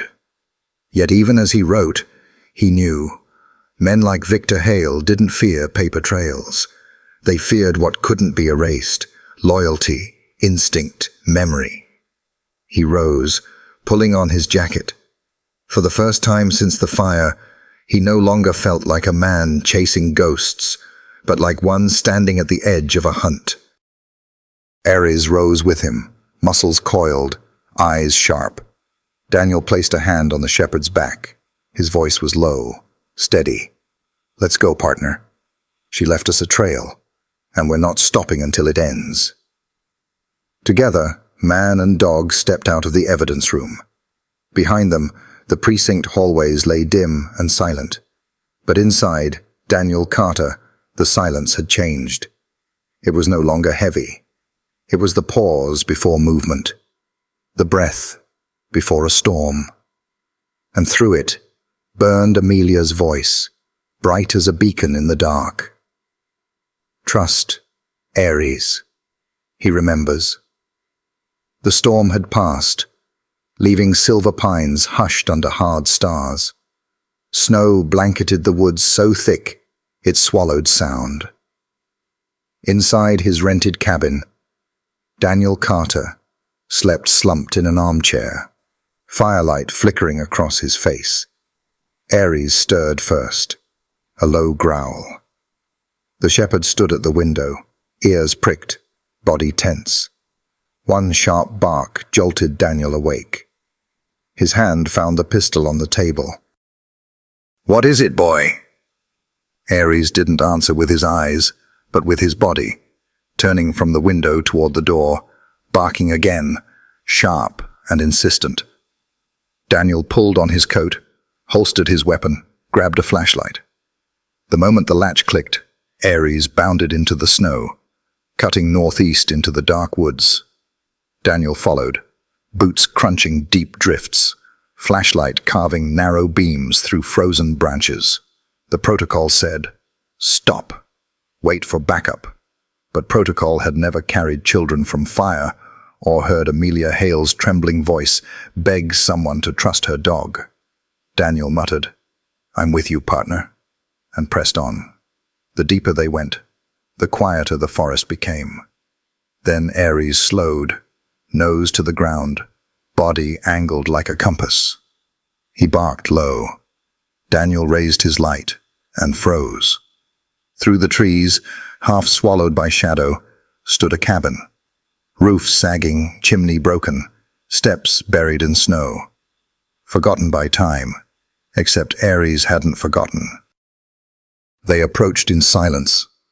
The door sagged on its hinges. Inside, the air was stale with mildew and ash. Broken furniture littered the room. Ares sniffed sharply, then pawed at warped planks near the center of the floor. Daniel swept the light low. The lines were too clean, too deliberate. He pried the boards loose, a recessed handle, a hidden hatch. The smell of that rose was metallic, damp, fear soaked into wood. He descended slowly, flashlight cutting through the cellar's stale dark. Ares followed, shadow quiet. At the bottom, a cot, a rusted chest, shelves of half-collapsed cans, and on the far wall, a journal with a cracked leather cover, and an old digital recorder wrapped in a faded blue handkerchief. Daniel's chest tightened. He picked up the journal first. The entries were small, tight, frantic. December 3rd. He said the children would be safer here. But I know. It's control. December 10th. Insurance. Inheritance. Finalize. He wants the fire to be more than fire. If anything happens, remember. Ares remembers. He'll find me, even in the dark. Daniel swallowed hard, closing the book with shaking hands. Ares nudged the handkerchief. Inside lay the recorder. Daniel pressed play. Static, then Amelia's voice, thin, exhausted, unbroken. "If you're hearing this, then I failed to get out." Or he stopped me again. "Victor says, I imagine things, that I'm unstable. But I've never lied. He wants me to sign everything over. If I don't, he says the children won't survive me." He tried to take Ares first, said he was too protective. But Ares remembers. He'll always remember. "Emily, Noah, if you ever hear this, I love you. Every day, every breath. I never abandoned you. I fought until the end." The recording cut to silence. Daniel sat against the damp wall, the weight of her voice pressing into him. Amelia had been here, alone, terrified, defiant. She had left breadcrumbs, journal, recorder, Ares himself. She had fought even from within a cage. The shepherd pressed against him, head on his thigh, eyes steady. Daniel gripped his fur. "She trusted you to lead me here," he whispered. Back at the precinct, the journal and recorder lay sealed on the table, fragile relics of survival. Daniel pressed play once more, Amelia's voice filling the room. "He locks me in, says it's for my good, but I hear him on the phone, talking about transfers, simplifying the legacy. I know what that means. My children are safer gone than alive. If I vanish, it wasn't by choice. I didn't walk away. I fought until he silenced me. Tell Emily and Noah I love them. Tell them I never stopped. And if you find Ares, trust him. He remembers." Silence. Daniel bowed his head, the words burning through him. Ares pressed close, breath steady, solid proof that Amelia's hope had been right. She was right about you, Daniel said softly. You never forgot. He sealed the evidence, his movements precise, deliberate, the way soldiers pack before a mission, because that's what this was now. Not a case, not paperwork. A mission. He looked at the shepherd. His voice steadied into vow. She's still out there, and we're going to find her. Do you hear me, boy? We're bringing her back. Ares's tail swept once, slow and sure. Outside, the storm pressed against the windows. Inside, Daniel carried Amelia's voice, Ares's memory, and his own vow, sharpened into something unbreakable. The conference room at State Police headquarters smelled of burnt coffee and old carpet cleaner, the kind of sterile place where truth often suffocated. Fluorescent lights buzzed overhead, bouncing off polished wood. Daniel Carter sat rigid at the table, files stacked neatly in front of him. But the air was heavy with tension. Across from him sat 2 state investigators and a federal agent from the Bureau of Criminal Affairs. The agent flipped through the evidence with calm indifference, as though she had seen too many cases to be rattled. Daniel's voice was low but steady. The fire at Huntley Creek wasn't an accident. It was staged. He slid the file across. Photographs of the burned cabin, accelerant traces, smoke detectors ripped out. Another folder held Amelia's journal, the silver earring, the half-burned note. No one is meant to survive. Finally, he placed a sealed evidence bag on the table. A recording, Amelia Hale herself. She names Victor Hale, insurance fraud, threats, everything. The lead investigator, Klein, frowned. You're accusing one of the wealthiest men in the Northeast of arson, fraud, and attempted murder of his family. You understand the weight of that? Daniel met his gaze. I understand it better than you think. The federal agent leaned back, arms crossed. We've had whispers about Hale Tech, irregularities, shell companies, but this... She tapped the bag. If verified, this is different, Daniel pressed. Amelia Hale's been missing for weeks. Her children were found padlocked in that cabin the night it burned. If we wait, there may be nothing left to find. The door opened. 3 Hale Tech lawyers strode in, suits sharp, voices sharper. Their lead counsel, silver-haired, smiled thinly. Officer Carter, you should know slander against a man of Mr. Hale's stature has consequences. Ares, at Daniel's feet, lifted his head, ears twitching at the new voices. The lawyer opened a briefcase, spreading papers. What you have are coincidences, old records, a woman's paranoia. Victor Hale is in New York at an AI summit. Hardly the itinerary of a murderer. Daniel leaned forward, voice edged with iron. Call it coincidence if you want. His wife recorded her fear. His children were locked in a fire meant to kill them, and I'll die before I let you erase that. The lawyer's smile faltered. The federal agent's eyes narrowed. The Bureau will verify the audio. If it holds, intimidation won't matter. The lawyers left with polished shoes clicking on tile, but their chill remained. You poked a bear, Carter, Klein muttered. Daniel stroked Ares's fur, gaze still on the door. Better a bear than the devil hiding in a suit. The federal agent studied him. Hale Tech isn't just a corporation. It's a fortress. If we go after them, we'll need everything. And we'll need you steady. Daniel slid Amelia's journal back across, pointing to one underlined line. If anything happens, remember. Ares remembers. For the first time, the agent's skepticism cracked into belief. She nodded. All right, let's expand this. That night, snow thickened as Daniel trudged into the Hale-owned woods, Ares pulling him forward like a compass needle. The dog had been restless all day, refusing to settle, eyes burning with urgency. We're not finished. They reached the decrepit cabin again, its roof sagging, porch half collapsed. Ares growled at the door, pawing once before locking eyes with Daniel. Inside, the air was colder than night, stinking of mildew. Ares darted straight to the hatch they had found before, barking sharply. Daniel dropped to his knees, yanking it open. A sour scent rose, sweat, faint blood. His flashlight caught a figure on a cot below, crumpled, frail. Daniel's breath caught. Jesus Christ! He hurried down, Ares bounding ahead. The woman stirred, auburn hair, matted, a bruised face, lips cracked open, her voice rasped, hoarse but unbroken. Ares! The shepherd pressed against her chest, trembling with relief. Amelia Hale's hands clutched his fur, tears cutting through the grime on her cheeks. Daniel knelt beside them.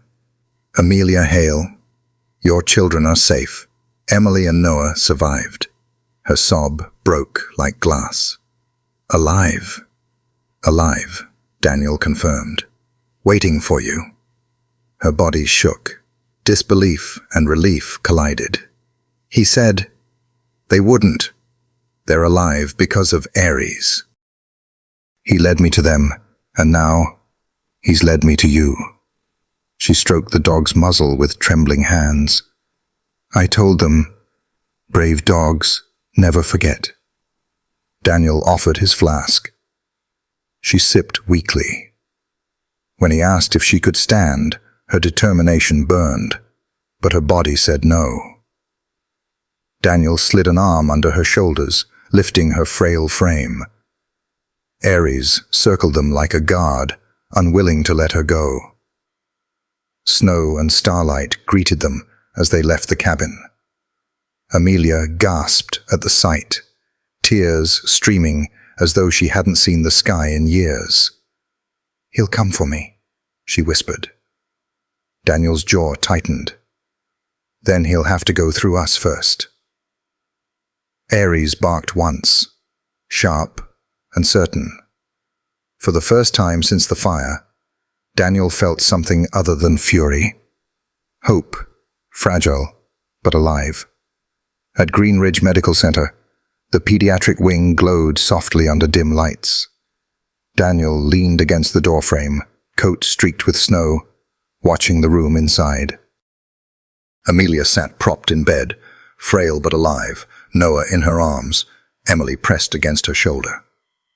Ares lay at the bedside, amber eyes half closed, occasionally nuzzling Emily's leg or Amelia's hand, as though reminding himself it was real. Amelia's voice was raw as she stroked Emily's hair. I told you he would find us. Didn't I tell you? Brave dogs never forget. Emily nodded, whispering, I knew Ares would come. Daniel swallowed hard. Amelia lifted her gaze to him. You need to hear everything before he comes for us again. Her voice steadied as she spoke. Victor was never satisfied. Not with money, not with power. Everything he built was about control. Even me, especially me. He said Emily and Noah were my weakness.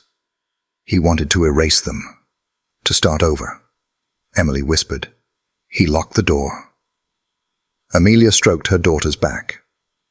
Yes, baby, because he didn't want you to survive me. Her eyes locked on Daniel. He forged the insurance documents, tripled the policies. I refused to sign. That's when he locked me away. If the fire didn't finish us, he would. Daniel's stomach knotted. He kept his voice calm. You're safe now. He won't touch them again. Amelia gave a bitter laugh. Safe? Men like Victor don't stop. They burn everything in their way. Daniel didn't argue. He had seen men like Hale before, wealth buying silence, louder than truth. So he gave her the only promise he could. He won't reach you. Not while I'm standing. Not while he's standing. At his name, Ares lifted his head, pressing his muzzle against Amelia's hand. She broke again, burying her face in his fur. "I knew you'd come," she whispered. "You always remembered." Emily's voice was soft but fierce. "We're together now. He can't stop us." Daniel rose slowly. "Your truth is the peace we needed. His empire won't survive daylight." Amelia's tears dried into resolve. "Then let's burn his lies the way he tried to burn us." Ares rumbled low in agreement, sentinel and soldier both. And Daniel understood. This wasn't just evidence anymore. It was a family, scarred, shaken, but unbroken. And together, they were about to bring down a man who thought he could erase them. The walls of the Silver Pines precinct war room were plastered with maps, photographs, and pinned documents connected by red string. It looked less like a small-town police station and more like a battlefield command center. Daniel Carter stood at the center of it all, arms folded, his tired eyes scanning every detail. On the long table lay the fragments that were no longer fragments. They were pieces of a puzzle now snapping into place.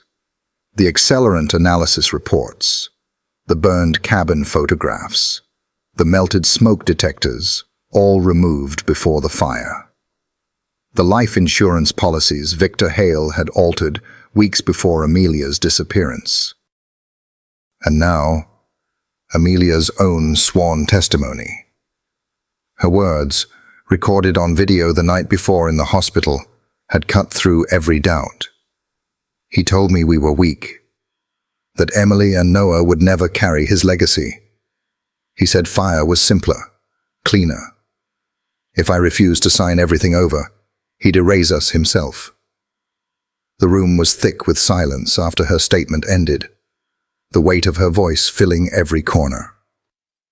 Sergeant Ellen Maddox, a veteran investigator from the state's arson unit, tapped her pencil against the report in her hand. Accelerant traces from the cabin floorboards match residue found in a Hale Tech utility van, one registered under a shell company. That's not a coincidence. That's premeditation. The federal agent, the same woman who'd once questioned Daniel's resolve, now nodded grimly. And the policies, tripled in value, beneficiaries rewritten under corporate holdings, that's the motive. Greed and control. Daniel remained quiet, his hand resting on Ares's back. The shepherd sat alert at his side, eyes fixed on the evidence board as though he too understood the stakes. Then Ellen spoke again, flipping another page. "And your so-called uncle, Marcus Hale." She smirked, humorless. "He doesn't exist." The federal agent raised a brow. "What do you mean?" The background check ran dry. No records, no birth certificate, no relation to the Hale family by blood or marriage. The man who showed up at the hospital was an imposter, hired muscle in a tailored coat, paid through a chain of shell accounts tied back to... guess who? She tapped Victor's name on the board. Daniel's jaw tightened. He remembered the way Marcus's hand had tightened on his briefcase strap, the slick smile, the way Ares's hackles had risen instantly. The dog had known what the records now proved. The man was a fraud. He was there to get the children out before Amelia could be found, Daniel said, his voice low. Victor wanted to control the narrative, claim guardianship, tie up the evidence, make it all disappear under family business. The federal agent leaned back in her chair, her expression cold. Instead, we've got impersonation, conspiracy, and attempted kidnapping, stacked on top of arson and insurance fraud. Ellen nodded, her eyes sharp. It's airtight. He can't walk away from this. Daniel finally stepped forward, his hand brushing across the table as he looked down at the mountain of evidence. Each piece had cost someone something. Amelia's voice, Emily's trust, Noah's fragile breath, Aries' scars. And for Daniel, it had cost sleep, peace, the thin wall he kept between memory and grief. But now, looking at it all laid bare, he knew it was worth every price. He glanced at the dog beside him, murmuring quietly, "We're close, boy. Closer than he knows." Aries gave a low rumble, not aggression, but resolve, his tail thumping once against the floor. The federal agent closed the file with a decisive snap. "We'll move this up the chain. With Amelia's sworn statement, the accelerant matches, and the forged insurance policies, we have more than enough to secure warrants. Victor Hale won't be able to hide behind his empire much longer." For the first time in weeks, Daniel allowed himself to exhale, a long, slow breath that seemed to clear the smoke still lodged in his chest. Ellen studied him, then said quietly, "Don't underestimate him, Carter. Men like Hale don't go down easy. He's been building this empire for decades. When cornered, he'll bare his teeth." Daniel's eyes hardened. "Then it's a good thing we've got someone who bites harder." Aries lifted his head at the sound, ears pricking, as though accepting the role without question. The room shifted then, the investigators rising, the war room buzzing with new energy. Calls were placed, files copied, the machinery of justice grinding forward. For once, it felt like the tide had turned. Daniel stood a moment longer at the board, his gaze fixed on Victor Hale's photograph pinned at the center. A polished smile, a tailored suit, eyes that seemed almost amused in their stillness. But Daniel had seen past that mask now. He had heard Amelia's voice, carried Emily's whispers, watched Aries dig through ash to unearth truth, and he knew one thing with absolute certainty. The man in that photograph wasn't untouchable. He was cornered. The retreat was nestled high in the Catskills, a monument to wealth disguised as seclusion. Tall pines ringed the property like sentries, their branches heavy with snow.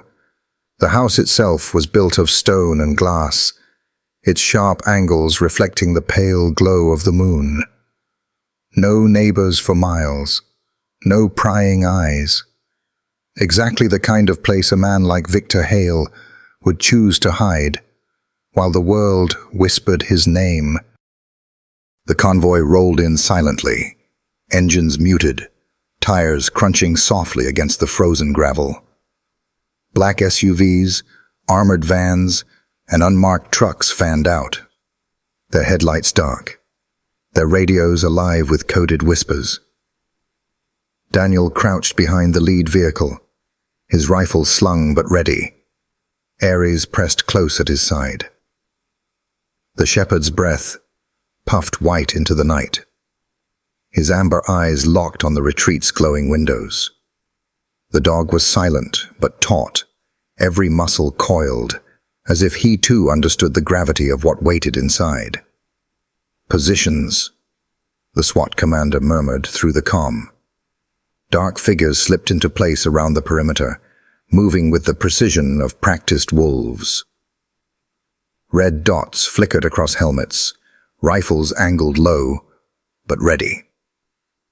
Daniel adjusted his earpiece, his eyes fixed on the great room visible through the window wall. Inside, Victor Hale sat before a stone fireplace, its flames painting him in warm, golden light. He was a portrait of composure, silk shirt, pressed slacks, gold-rimmed glasses perched on his nose. A crystal glass of wine swirled lazily in his hand. He looked like a man hosting himself at a dinner party, not one awaiting arrest for arson, fraud, and attempted murder. The commander's voice crackled again. "Go." The stillness shattered. Doors splintered. Shouts echoed through the hallways. Boots pounded against stone floors. The retreat erupted with the disciplined violence of law enforcement descending all at once. Victor didn't flinch. He turned his head toward the commotion, lips curving into a faint smile.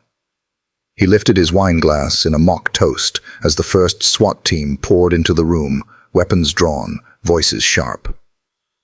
"Victor Hale," the lead officer barked. "Hands where we can see them. Now." Victor obeyed with theatrical calm, setting his glass down on the mantel, fingers spread casually as though indulging a minor inconvenience. "Gentlemen," he said smoothly, his voice carrying the confidence of a man who had bought and sold power for decades. "Is this really necessary? You've frightened my staff. You're under arrest for arson, conspiracy, insurance fraud, and attempted murder," the officer snapped, cuffs ready. Victor chuckled, the sound low and amused. "Such heavy words for such flimsy accusations. Do you really think you've outsmarted me? I built the systems you're using to track me. I designed the locks you're breaking through. I am always 3 steps ahead." Daniel stepped into the room then, Ares at his side, both moving with a quiet certainty that cut through Victor's arrogance like a blade. The shepherd's ears pricked, his body lowering slightly, a growl vibrating deep in his chest. Victor's smile faltered for the first time. "You," he murmured, his eyes flicking from Daniel to the dog. "Of course." He shook his head, almost laughing. Amelia's pet project. The soldier and the stray. How poetic. Daniel ignored the bait, his voice steady. "It's over, Hale. We have your wife's testimony, the children's statements, the insurance records, the accelerant matches. Every piece fits. You're done." Victor tilted his head, eyes gleaming behind his glasses. "Done. Officer Carter, I've been accused of many things over the years, and yet—" He lifted his wrists, offering them with a mocking smile. "Here I sit, with a glass of Bordeaux by the fire, while you come barging into my home like petty thieves. You can arrest me, yes, but you'll never convict me. Money builds taller walls than truth." Daniel stepped closer, his jaw clenched. Ares pressed forward too, his growl deepening, hackles raised. The firelight caught in the dog's eyes, turning them into molten amber. Victor smirked at the sight, though his voice wavered slightly. Still loyal after all this time? Remarkable. Amelia always said he remembered. But memories can be rewritten, replaced. Just like families. That broke Daniel's silence. His voice cut through the room like steel. Not this time, not this family, and not this dog. At the signal, 2 SWAT officers stepped in, snapping the cuffs onto Victor's wrists. The sound of metal clinking shut echoed louder than the crackling fire. Victor's smile faltered completely now, his composure cracking for the first time. He struggled briefly, then laughed, brittle and hollow. "You think you've won? You think locking me in a cage will end me? I am Hale Tech. I am the future. You're nothing more than pawns, playing a game you don't even understand." Daniel leaned in close, his words low, meant for Victor alone. "The future you built tried to erase your own children. That's not legacy, Hale. That's cowardice." For the first time, Victor's eyes flickered, not with arrogance, but with something colder. Fear. The officers hauled him to his feet. His wineglass still sat half full on the mantel, the firelight glinting through its ruby depths. A symbol of a man who believed himself untouchable, arrested in the act of indulging his own superiority. As Victor was led out into the night, Ares remained by Daniel's side, his growl subsiding into silence, but his eyes never leaving the man who had tried to erase him. Outside, the winter air was sharp, biting, but clean. Snow crunched under boots, radios crackled, and the convoy roared to life once more. Victor Hale, once the untouchable empire builder, was shoved into the back of an armored van, his glasses askew, his smirk gone. Daniel exhaled slowly, his hand brushing Ares's head. The dog looked up at him, steady, certain. "It's done," Daniel whispered. Ares's tail swept once across the snow, silent but resolute. And as the vans pulled away into the night, the fire inside the retreat still burned. But for the first time in years, Victor Hale wasn't the one in control of its flames. By dawn, the story had spread like fire through dry timber. Every television screen in Silver Pines and far beyond flickered with the same headline. Billionaire tech mogul Victor Hale arrested in murder plot against wife and children. The anchors' voices carried a mixture of disbelief and barely restrained hunger, each detail read with the gravity of a nation staring into the rot of power. Clips played on loop, SWAT vans rolling through the snow, the retreat's cold walls bathed in flashing red and blue, Victor Hale himself being led out in handcuffs, head bowed, but eyes still sharp behind his glasses. Once hailed as a visionary of security and artificial intelligence, one reporter intoned, Hale now faces charges of conspiracy to commit murder, insurance fraud, and attempted homicide of his own family.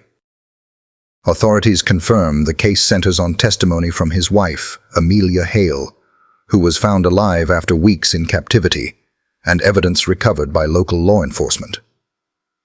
Daniel Carter watched from the corner of the precinct break room, a styrofoam cup of coffee cooling in his hands. The chatter of his fellow officers filled the background, disbelief mixing with satisfaction. But Daniel stayed quiet.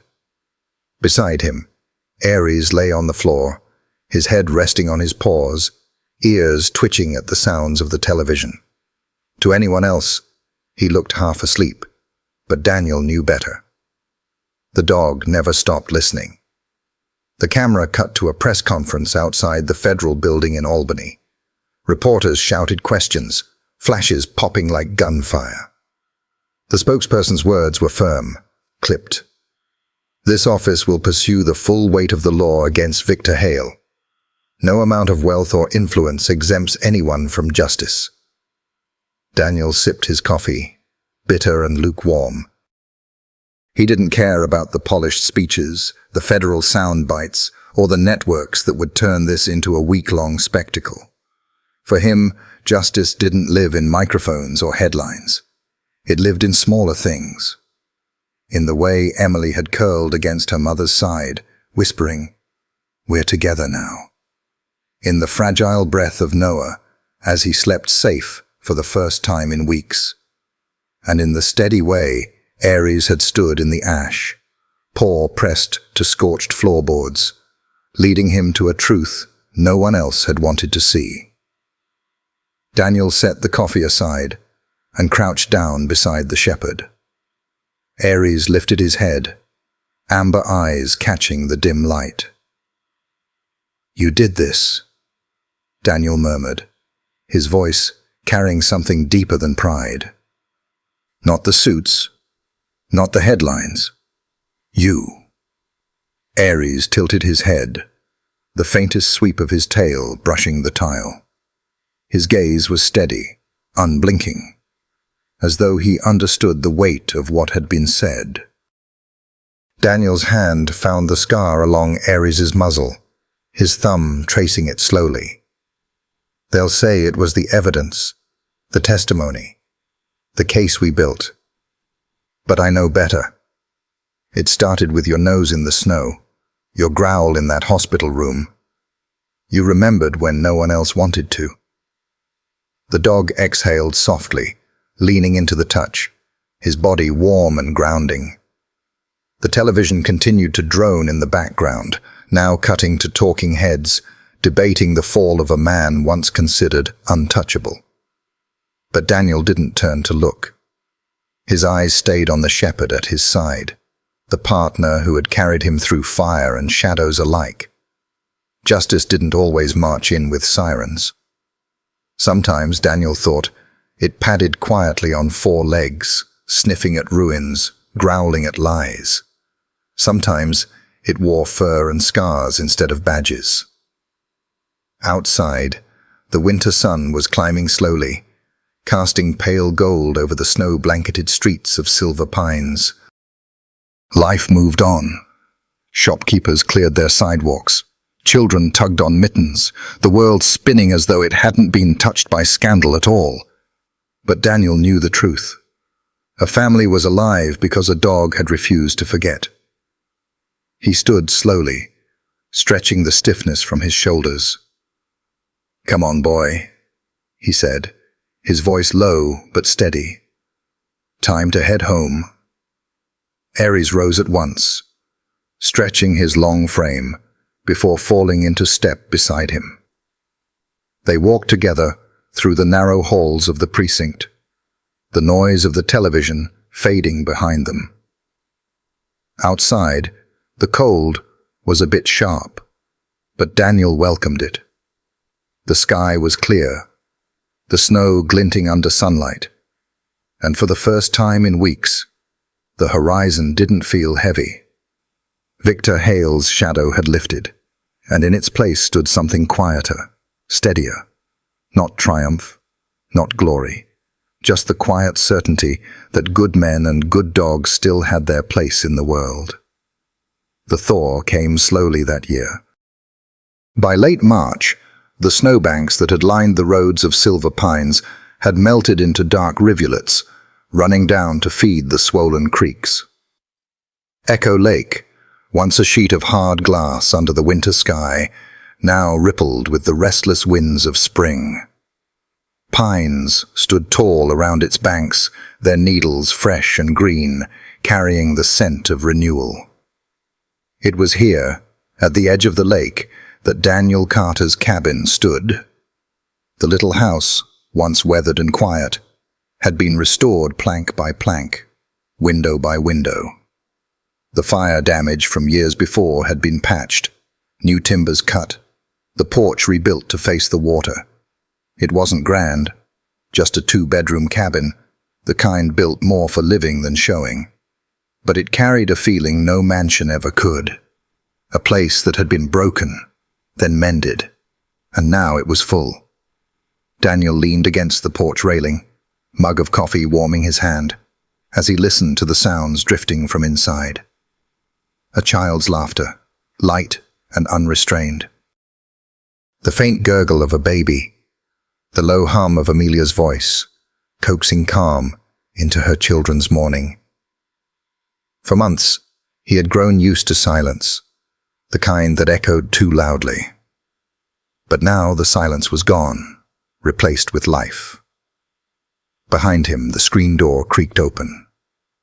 Emily padded out onto the porch in wool socks, her blonde hair catching the sunlight. She clutched a crayon drawing in one hand, the paper already creased from her grip. At her feet, padded Aries, the old shepherd's gait slower these days, but his eyes still sharp. He moved with a calmness Daniel had never seen in him before. Emily sat cross-legged on the porch steps, setting the drawing in her lap. Aries curled beside her, resting his head on her legs. For the first time since Daniel had known him, the dog slept without twitching, without the restless dreams that once shook his body at night. His chest rose and fell in steady rhythm, a soldier finally at ease. Daniel watched them, a faint smile tugging at the corner of his mouth. "What have you got there, kiddo?" Emily turned the drawing toward him. The waxy lines showed a house by a lake, a sun rising above the trees.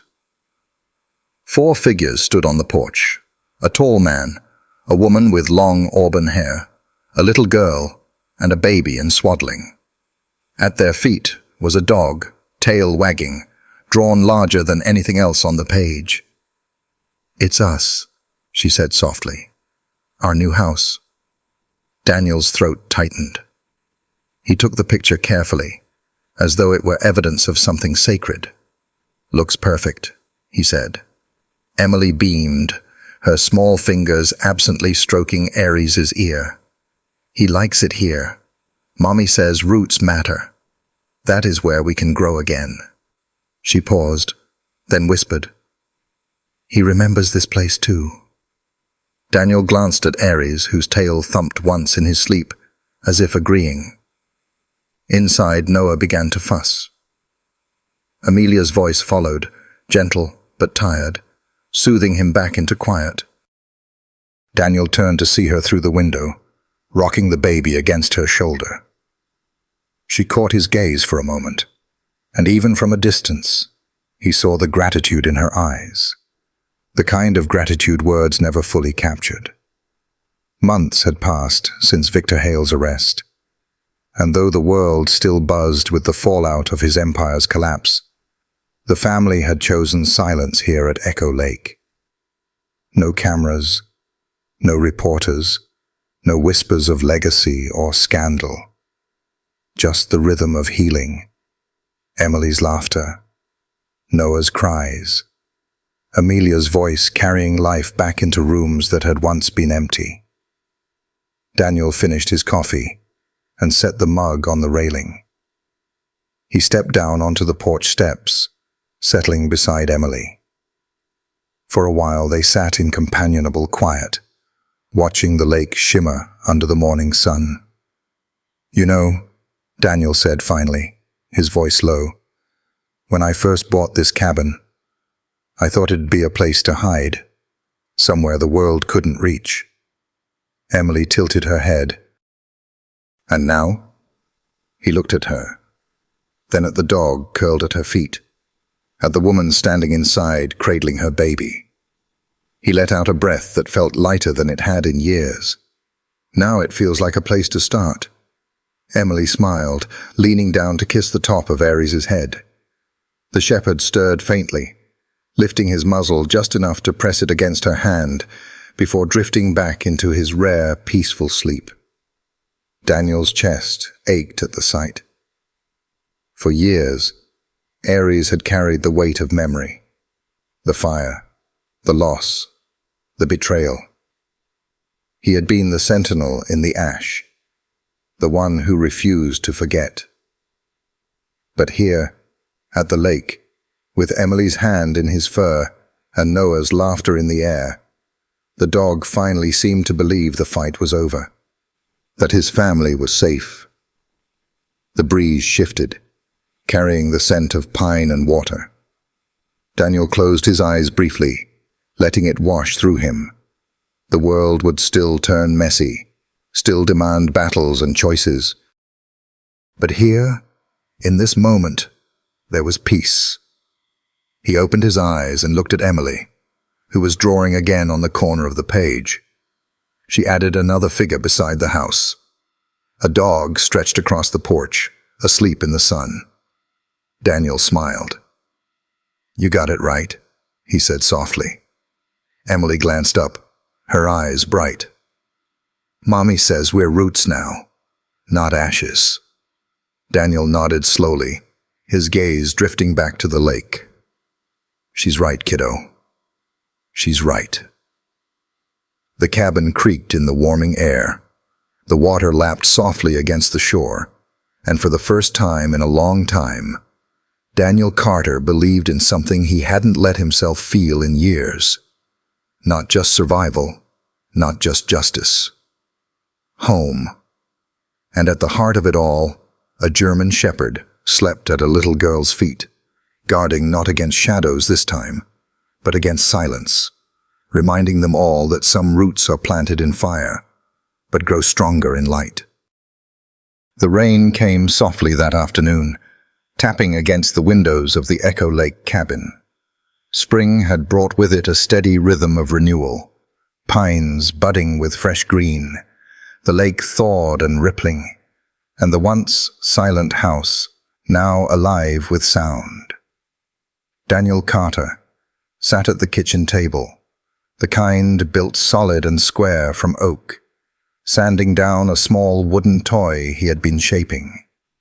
His hands, scarred from years of service and work, moved with a surprising gentleness, as though each motion was a prayer carved into the grain. Across from him, Emily leaned over a sheet of paper, with crayons scattered like a small rainbow around her. Her tongue poked from the corner of her mouth, her brow furrowed in the kind of fierce concentration only a child could carry. Aries dozed beneath the table, his massive frame curled near Emily's chair. One paw stretched forward, tail twitching occasionally, as though even in dreams he kept watch. From the other room came Amelia's voice, steady and soft, coaxing Noah through his nap. But her efforts proved futile, for only a moment later the baby's laughter bubbled up, gurgling, insistent, filled with life. Amelia appeared in the doorway with him in her arms, her auburn hair pulled into a loose braid, her cheeks no longer pale with fear, but flushed with color. Noah clutched at her blouse with tiny fists, his bright eyes fixed on the room with wonder. Emily glanced up briefly, her face glowing. "Mama, look!" She spun the paper around, sliding it across the table toward Amelia. The drawing was simple, childlike lines scrawled in bold strokes of crayon. But it carried more truth than any photograph. A house by a lake, the sun shining above it. 4 figures standing hand in hand, Amelia with flowing hair, Emily with her wide grin, Noah swaddled in Amelia's arms. Beside them stood Daniel, taller than the rest, his square shoulders unmistakable even in childlike sketch. At their feet was Aries, drawn large and proud, his ears tall and his tail wagging, as though the dog held the family together. Amelia's breath caught. She set Noah gently in Daniel's arms without thinking, and pressed the drawing to her chest. For weeks, she had been strong for her children, steady in her testimony, determined in her resolve. But this simple reflection of wholeness in a child's hand, cracked something inside her. Tears welled in her eyes. "It's us," she whispered. Emily beamed. "It's our family." Daniel shifted Noah carefully in his arms, the baby's tiny fingers grasping his shirt. He watched the moment quietly, his chest tightening. For so long, he had believed himself a man defined by loss, a soldier turned widower, a cop trying to drown grief in silence. But here, in a cabin that smelled of pine and rain, he realized he was witnessing something rare. Healing not through grand gestures, but through crayons, through laughter, through the ordinary miracles of survival. Noah babbled suddenly, his small mouth forming a sound that made Amelia freeze. "Mama." It was imperfect, soft, but clear enough to pierce the air like sunlight through clouds. Amelia gasped, her hand flying to her mouth. She dropped to her knees beside Daniel, cupping Noah's cheek with trembling fingers. "Say it again, sweetheart." Noah laughed, a bubbling sound of pure joy, and babbled once more. "Mama!" Emily clapped her hands, her laughter ringing like bells. "He said it! He said Mama!" Aries stirred beneath the table, lifting his head at the noise, his tail sweeping against the floor. He rose slowly, padding over to nuzzle Noah's tiny hand, the dog's nose brushing gently against his fist. Noah squealed with delight, his laughter echoing through the cabin like music.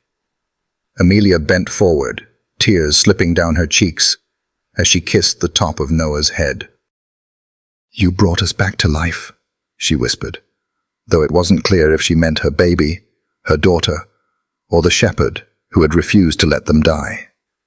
Daniel's eyes softened. He placed a steady hand on her shoulder, grounding her. "No, Amelia. You kept them alive. You never gave up." She shook her head, glancing at Aries, whose amber eyes watched them all with quiet certainty.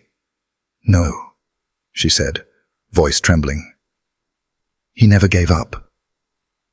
For a moment the room was full of laughter, full of tears, full of a peace none of them had thought possible. The storm outside patted gently against the glass, a lullaby rather than a threat. Emily pulled another sheet of paper toward her, determination lighting her face. She began to draw again, this time adding color to the sky, more detail to the cabin. At the top, in shaky but careful letters, she wrote, "Home." Amelia leaned into Daniel's shoulder as Noah wriggled happily in his arms. Her voice was soft, fragile but steady. "Do you hear it?" Daniel frowned faintly. "Hear what?" She tilted her head, tears drying on her cheeks. "The laughter, the crayons, the way the house sounds alive again." Daniel listened then, not for sirens, not for threats, but for the small sounds inside the cabin. Emily's crayons scraping, Noah's babbling, Amelia's soft breath as she held them close. And beneath it all, the steady rhythm of Ares's tail brushing against the floorboards like a heartbeat. "Yes," Daniel said quietly. "I hear it." For the first time in years, the weight he carried didn't feel like an anchor. It felt like roots, growing deep into the soil, binding him to something worth holding. Outside, the rain slowed, giving way to a shy streak of sunlight across the lake. The cabin glowed in its warmth. And inside, a family was being rebuilt, not with bricks or boards, but with crayons, laughter, and the unwavering presence of a dog who had once walked them out of fire. The evening light poured soft and golden across Echo Lake, tinting the water with shades of amber and rose. The world seemed to hold its breath in those final hours before night, birds settling into branches, the wind gentling through the pines. Daniel Carter sat on the porch steps, his elbows resting loosely on his knees, watching the horizon blur into twilight. His cabin had known silence for too long, but tonight the silence was alive, wrapped in the gentle hum of family life behind him. Through the open windows came the soft clatter of dishes, the sound of Amelia humming as she tucked Noah into his crib, the scratch of Emily's crayons against paper. Beside Daniel stretched Ares, the shepherd's body long and solid, fur catching the last warmth of the sun. He looked older in this light, his muzzle touched with gray, his eyes calm instead of watchful. For months, Daniel had known Ares only as a sentinel, nose to the wind, ears pricked at danger, ready to move at the smallest shift. But here, in the fading glow, the dog seemed to have laid down the last of his burdens. The screen door creaked open behind him, and Amelia stepped onto the porch.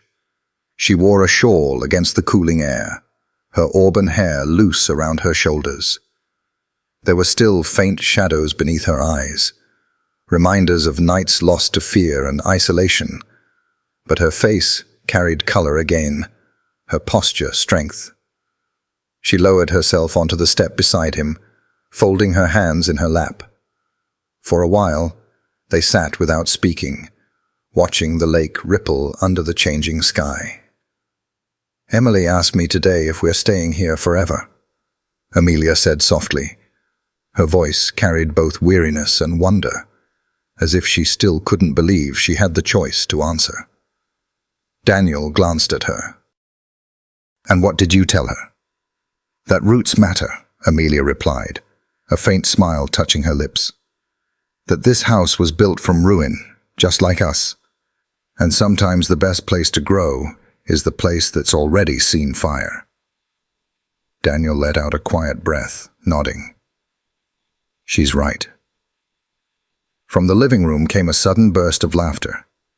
Emily's voice, bright and bubbling. A moment later, the child darted through the doorway, barefoot, clutching a stuffed animal in one hand. She skidded to a stop beside Ares, flopping down against his side as though he were a pillow. The shepherd shifted only enough to nuzzle her, then settled again, content to let her press her small body against his. Emily tilted her head back to look at Daniel and Amelia, her smile missing a front tooth. "He's ours now," she declared, with a certainty that only a child could carry. Her hand patted Aries' flank. "Our fire dog." Amelia's hand flew to her mouth, her eyes filling with tears. Daniel felt his chest tighten, his gaze moving from the girl to the shepherd. Aries blinked slowly, exhaling through his nose as if acknowledging the title. His tail thumped once against the porch boards, not in excitement, but in something deeper, acceptance. "Our fire dog," Daniel repeated quietly, the words carrying weight. Emily grinned, satisfied, before darting back inside, her voice already calling for her mother to see the newest picture she'd drawn. The screen door banged shut behind her, leaving Daniel and Amelia in the hush of twilight again. Amelia wiped at her cheeks, laughing softly through her tears. "Children know the truth before we do." Daniel's eyes softened. He reached down, running his hand along Aries' back, feeling the steady rise and fall of his breathing. "She's right. He carried you all out of that fire long before I ever did. He carried the memory, the bond, even when everyone else forgot." For a long moment, Amelia stared at the shepherd, her face etched with something sacred. "He never left us." "Not really." Her voice trembled. "When Victor tried to lock me away, when I thought the world would burn and swallow everything, I prayed. And the only thing I could cling to was the thought that Aries remembered. That somehow he'd find Emily and Noah, even if I couldn't." She reached out then, her hand resting gently on the dog's head. And he did. The lake glimmered with the last shards of daylight, and the first stars began to prick the darkening sky. Daniel leaned back against the railing, his voice low. "Sometimes angels don't come with wings." He looked at Aries, then at Amelia, then back at the lake. "Sometimes they come with fur, scars, with a nose that doesn't forget. Sometimes they walk us out of the fire when we can't find the way ourselves." Amelia turned toward him, her eyes shining. "And sometimes," she said softly, "they remind us we're worth saving." Inside the cabin, Noah's cry stirred briefly, then settled again under Amelia's soft song. Emily's crayons scraped across paper, her small voice humming. Life carried on in its fragile, beautiful way. On the porch, Daniel let silence take hold again, not heavy this time, but full of gratitude, of healing, of the quiet knowledge that, out of ruin, something new had taken root. Aries shifted beside him, pressing his head into Daniel's leg, a gesture of trust as old as time. Daniel rested his hand on the dog's head, whispering, "You're more than a canine. More than a soldier. Your family. Our fire dog." The shepherd's tail swept once, steady as a heartbeat. And as the stars gathered above Echo Lake, the man, the woman, the children, and the dog who had carried them through fire sat beneath the same sky. Proof that love could survive even the darkest flames. When I think about this story, what stays with me isn't the fire or the fear. It's the way love endures through it all. Dogs, especially German shepherds, have this extraordinary gift. They don't measure worth by wealth or status, but by trust, by loyalty, by the bond they carry in their hearts. Aries stood as living proof that sometimes it's our animals who remind us what family really means. If you've ever looked into your dog's eyes and felt they understood more than words could say, then you already know the value of that connection. And if you'd like to explore gentle ways to deepen that bond, to understand their instincts, their quiet language, there are wonderful resources out there that can guide you. One I've found meaningful is a simple site that shares insights on how to build trust and communication with your dog. You might enjoy taking a look, if your heart nudges you in that direction. At the end of the day, it isn't about training or control. It's about love, loyalty, and listening. And maybe, just maybe, letting our dogs teach us how to be better humans.